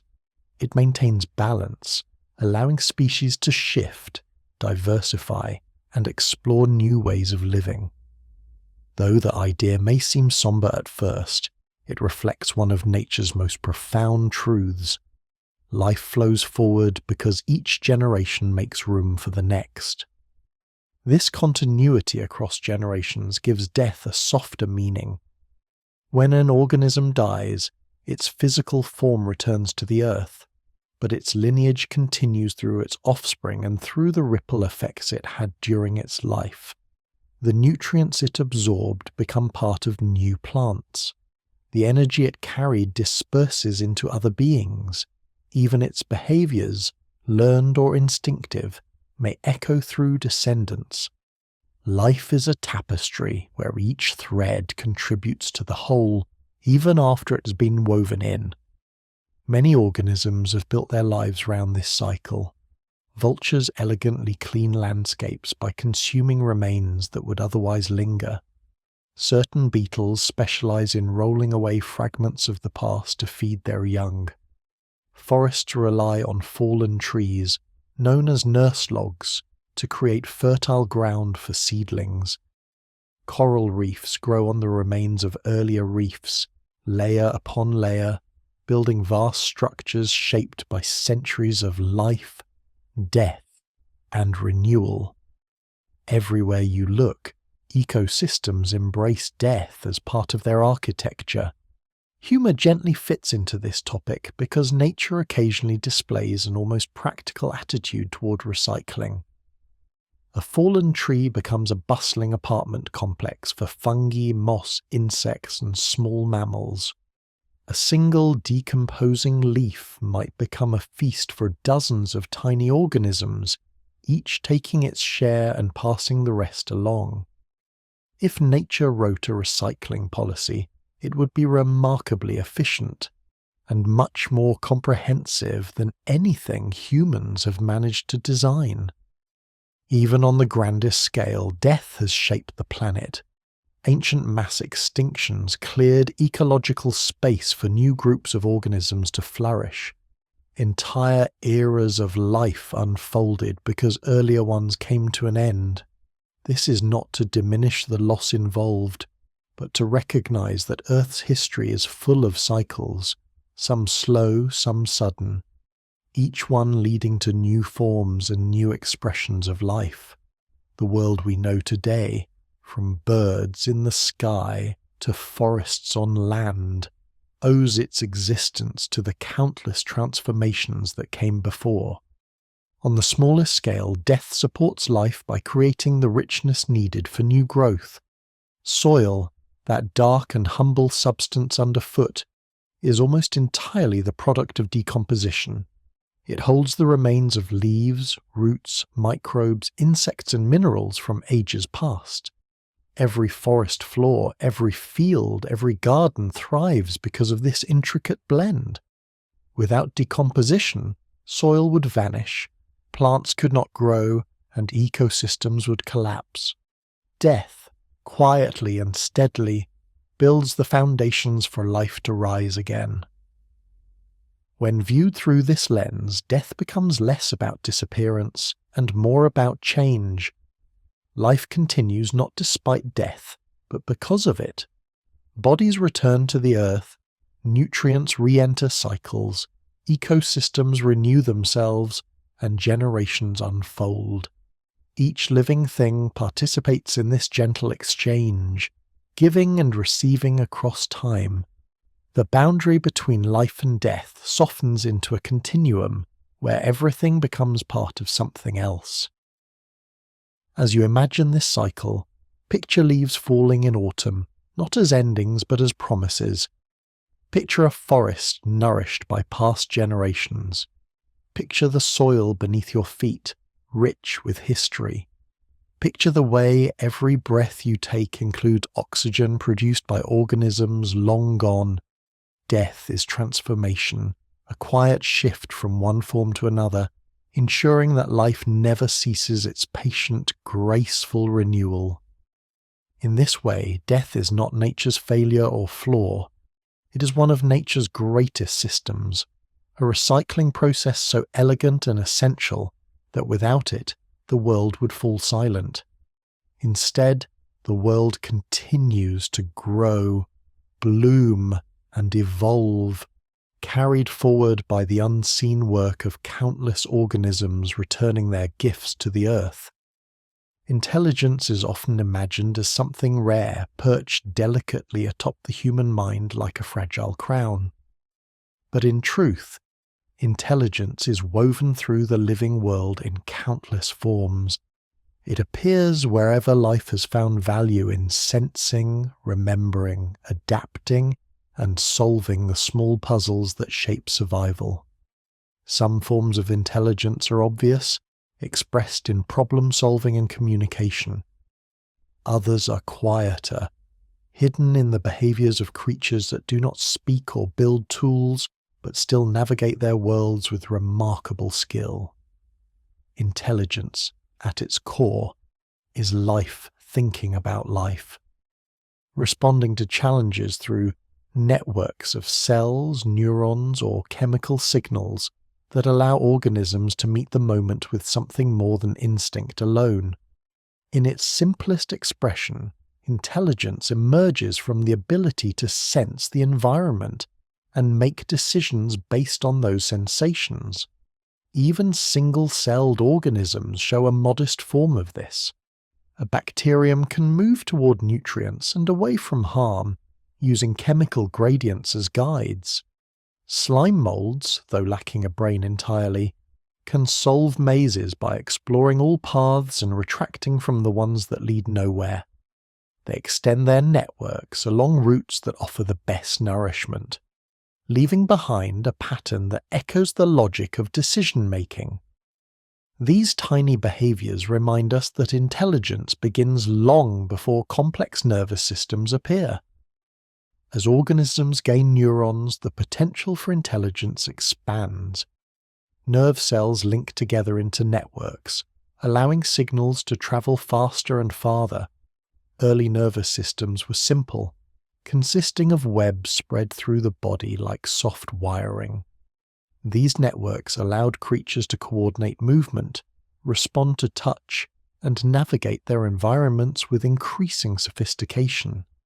From these beginnings, intelligence grew not through sudden leaps, but through gradual additions and refinements. More neurons allowed more possibilities. More connections allowed patterns, recall, and learning. Memory becomes one of the defining features of intelligence. A creature that can remember where food was found or where danger lurked has an advantage. Many animals, from tiny insects to large mammals, carry memories that guide their behavior. Bees remember the location of flowers and communicate it to their hive mates through intricate dances. Birds remember migratory routes stretching across entire continents, finding their way year after year even when landscapes change. Fish remember safe hiding places in reefs. Octopuses remember which human fed them and which human startled them, sometimes directing a well-aimed splash of water in the appropriate direction with almost theatrical clarity. Communication is another powerful component of intelligence, and it appears everywhere in the natural world. Ants leave chemical trails for others to follow, guiding their colony to food sources. Wolves communicate through body language and howls that carry across great distances. Songbirds share information through melodies, teaching their young the tunes that define their territory. Dolphins exchange clicks and whistles that may function like names. Even trees, through underground fungal networks, send chemical signals to their neighbours when insects attack, allowing nearby trees to prepare defences. Intelligence often flows through groups, not just individuals, creating shared systems of awareness. Some animals display intelligence so striking that it challenges human assumptions. Crows and ravens use tools, solving puzzles that require multiple steps. They recognize faces, hold grudges, and sometimes perform acts that seem playful, as if exploring problems simply for the joy of it. Elephants show deep emotional awareness, comforting distressed members of their herd and pausing when they encounter the bones of their own kind, touching them with gentle movements that hint at memory and recognition. Octopuses manipulate objects, escape enclosures, and seem to improvise solutions as they go. Their intelligence comes from a body-wide network of neurons, creating a kind of distributed thinking that differs from human cognition but achieves remarkable results. Humour belongs here, because intelligence in nature sometimes expresses itself in ways that look suspiciously like mischief. Parrots may imitate household noises in perfect detail, perhaps just to see how humans react. Sea otters use rocks as tools, juggling them casually when not cracking open shellfish.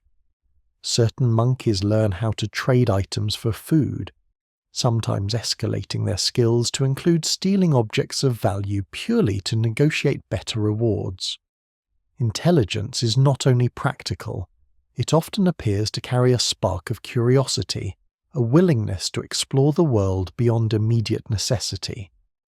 Humans, of course, sit at one extreme of this spectrum with brains capable of abstraction, language, imagination, and long-term planning.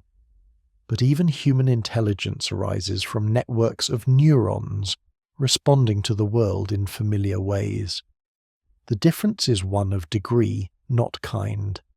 The same principles that allow bees to navigate, birds to remember, and octopuses to manipulate objects also allow humans to create art, solve equations, invent stories, and wonder about the universe. Intelligence is a continuum, not a hierarchy, and each form of life expresses it in ways suited to its needs. Even within the human body, intelligence is not confined to the brain. Networks of cells in the gut respond to food and chemicals with their own patterns of communication. Immune cells identify invaders and adapt their responses based on past encounters. Every corner of biology seems to contain some form of processing, evaluation, or decision-making. Intelligence is not a single property, but a collection of abilities that emerge wherever life organizes itself into systems capable of sensing, learning, and responding. The emergence of intelligence across species reflects the evolutionary value of problem-solving. Environments change, predators adapt, resources shift, and opportunities arise. Organisms that can modify their behavior in real time often survive better than those reliant solely on instinct. Intelligence evolves because it allows flexibility. It allows mistakes to become lessons. It allows creatures to explore, experiment, and find solutions that their ancestors never encountered. Over millions of years, these abilities have spread across the tree of life, appearing in creatures large and small, on land, in the sea, and even in the air. Networks lie at the heart of intelligence. Whether those networks are composed of neurons, chemical signals, or social interactions, their structure allows complexity to emerge from simple components. A single neuron cannot think. 1,000,000 neurons can remember. 1,000,000,000 neurons can imagine. Similarly, a single ant cannot solve a problem beyond its physical abilities, but a colony can achieve feats that seem almost miraculous. Networks amplify awareness, weaving individual responses into collective intelligence. Nature uses this principle everywhere, from the branching veins of leaves to the connectivity of fungal threads to the wiring of animal brains. This inclusive view of intelligence encourages a gentler understanding of the living world. Instead of imagining a single pinnacle of cognition, we see a landscape filled with different ways of knowing. A spider weaving a web shows a kind of craftsmanship shaped by instincts and refined by feedback. A dog recognizing its human companion shows emotional intelligence. A young bird learning to sing shows cultural inheritance. An elephant remembering a distant water source shows spatial awareness and memory. Intelligence appears in many shapes, each one reflecting unique ways of engaging with the world. As you explore these ideas, imagine intelligence spreading through the living world like soft light.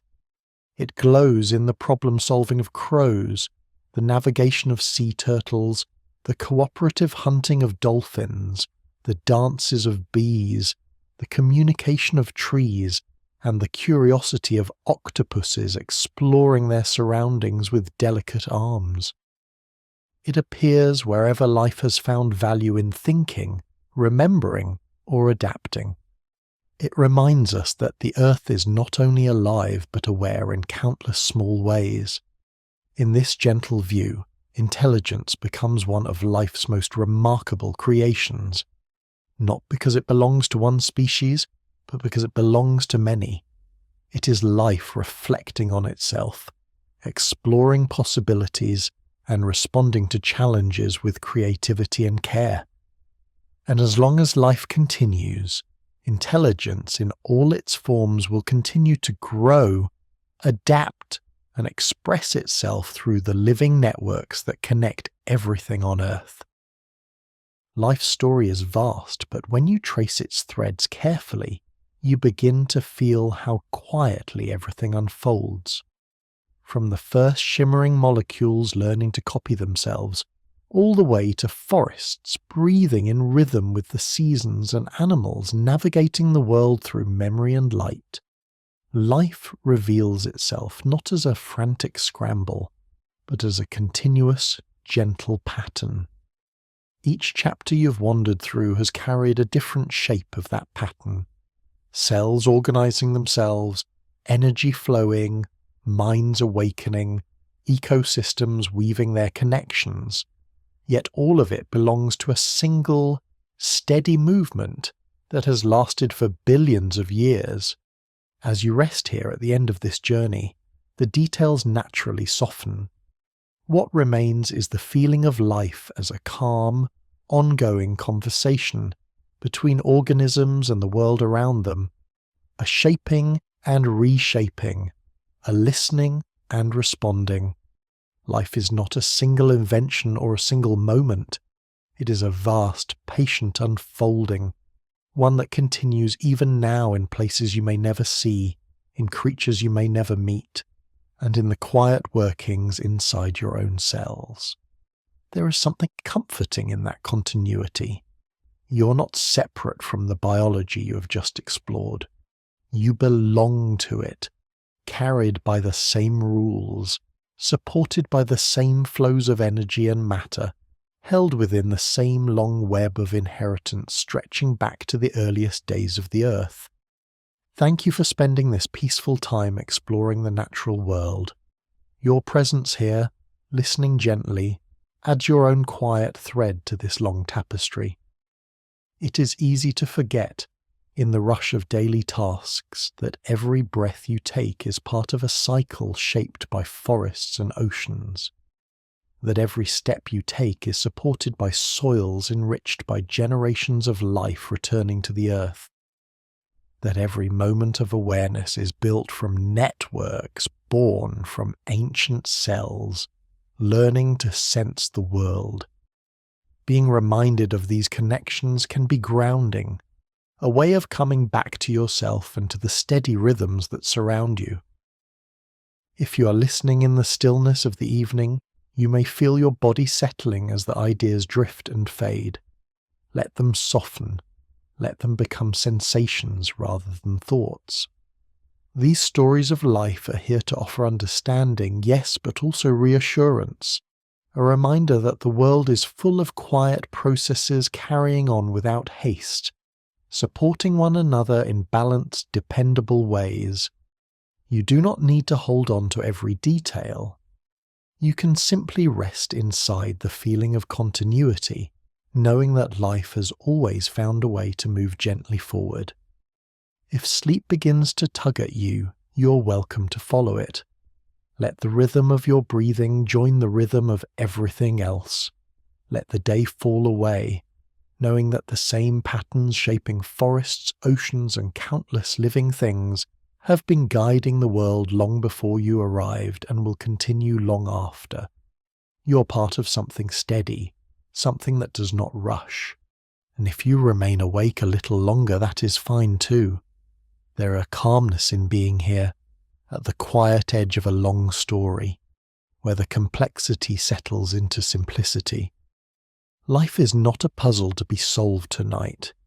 It is a presence to feel, a soft current that holds you as securely as it holds every creature and every landscape on Earth. As this journey comes to a close, picture the planet in its nighttime calm. Oceans exhaling mist, forests shifting softly in the dark, distant deserts cooling beneath the stars. Picture the countless living things, large and small, breathing in their own rhythms. Picture the whole world as one quiet, steady organism, resting and renewing under a dark sky. Everything breathing together, everything held in the same deep, patient stillness. And in that stillness you can rest too.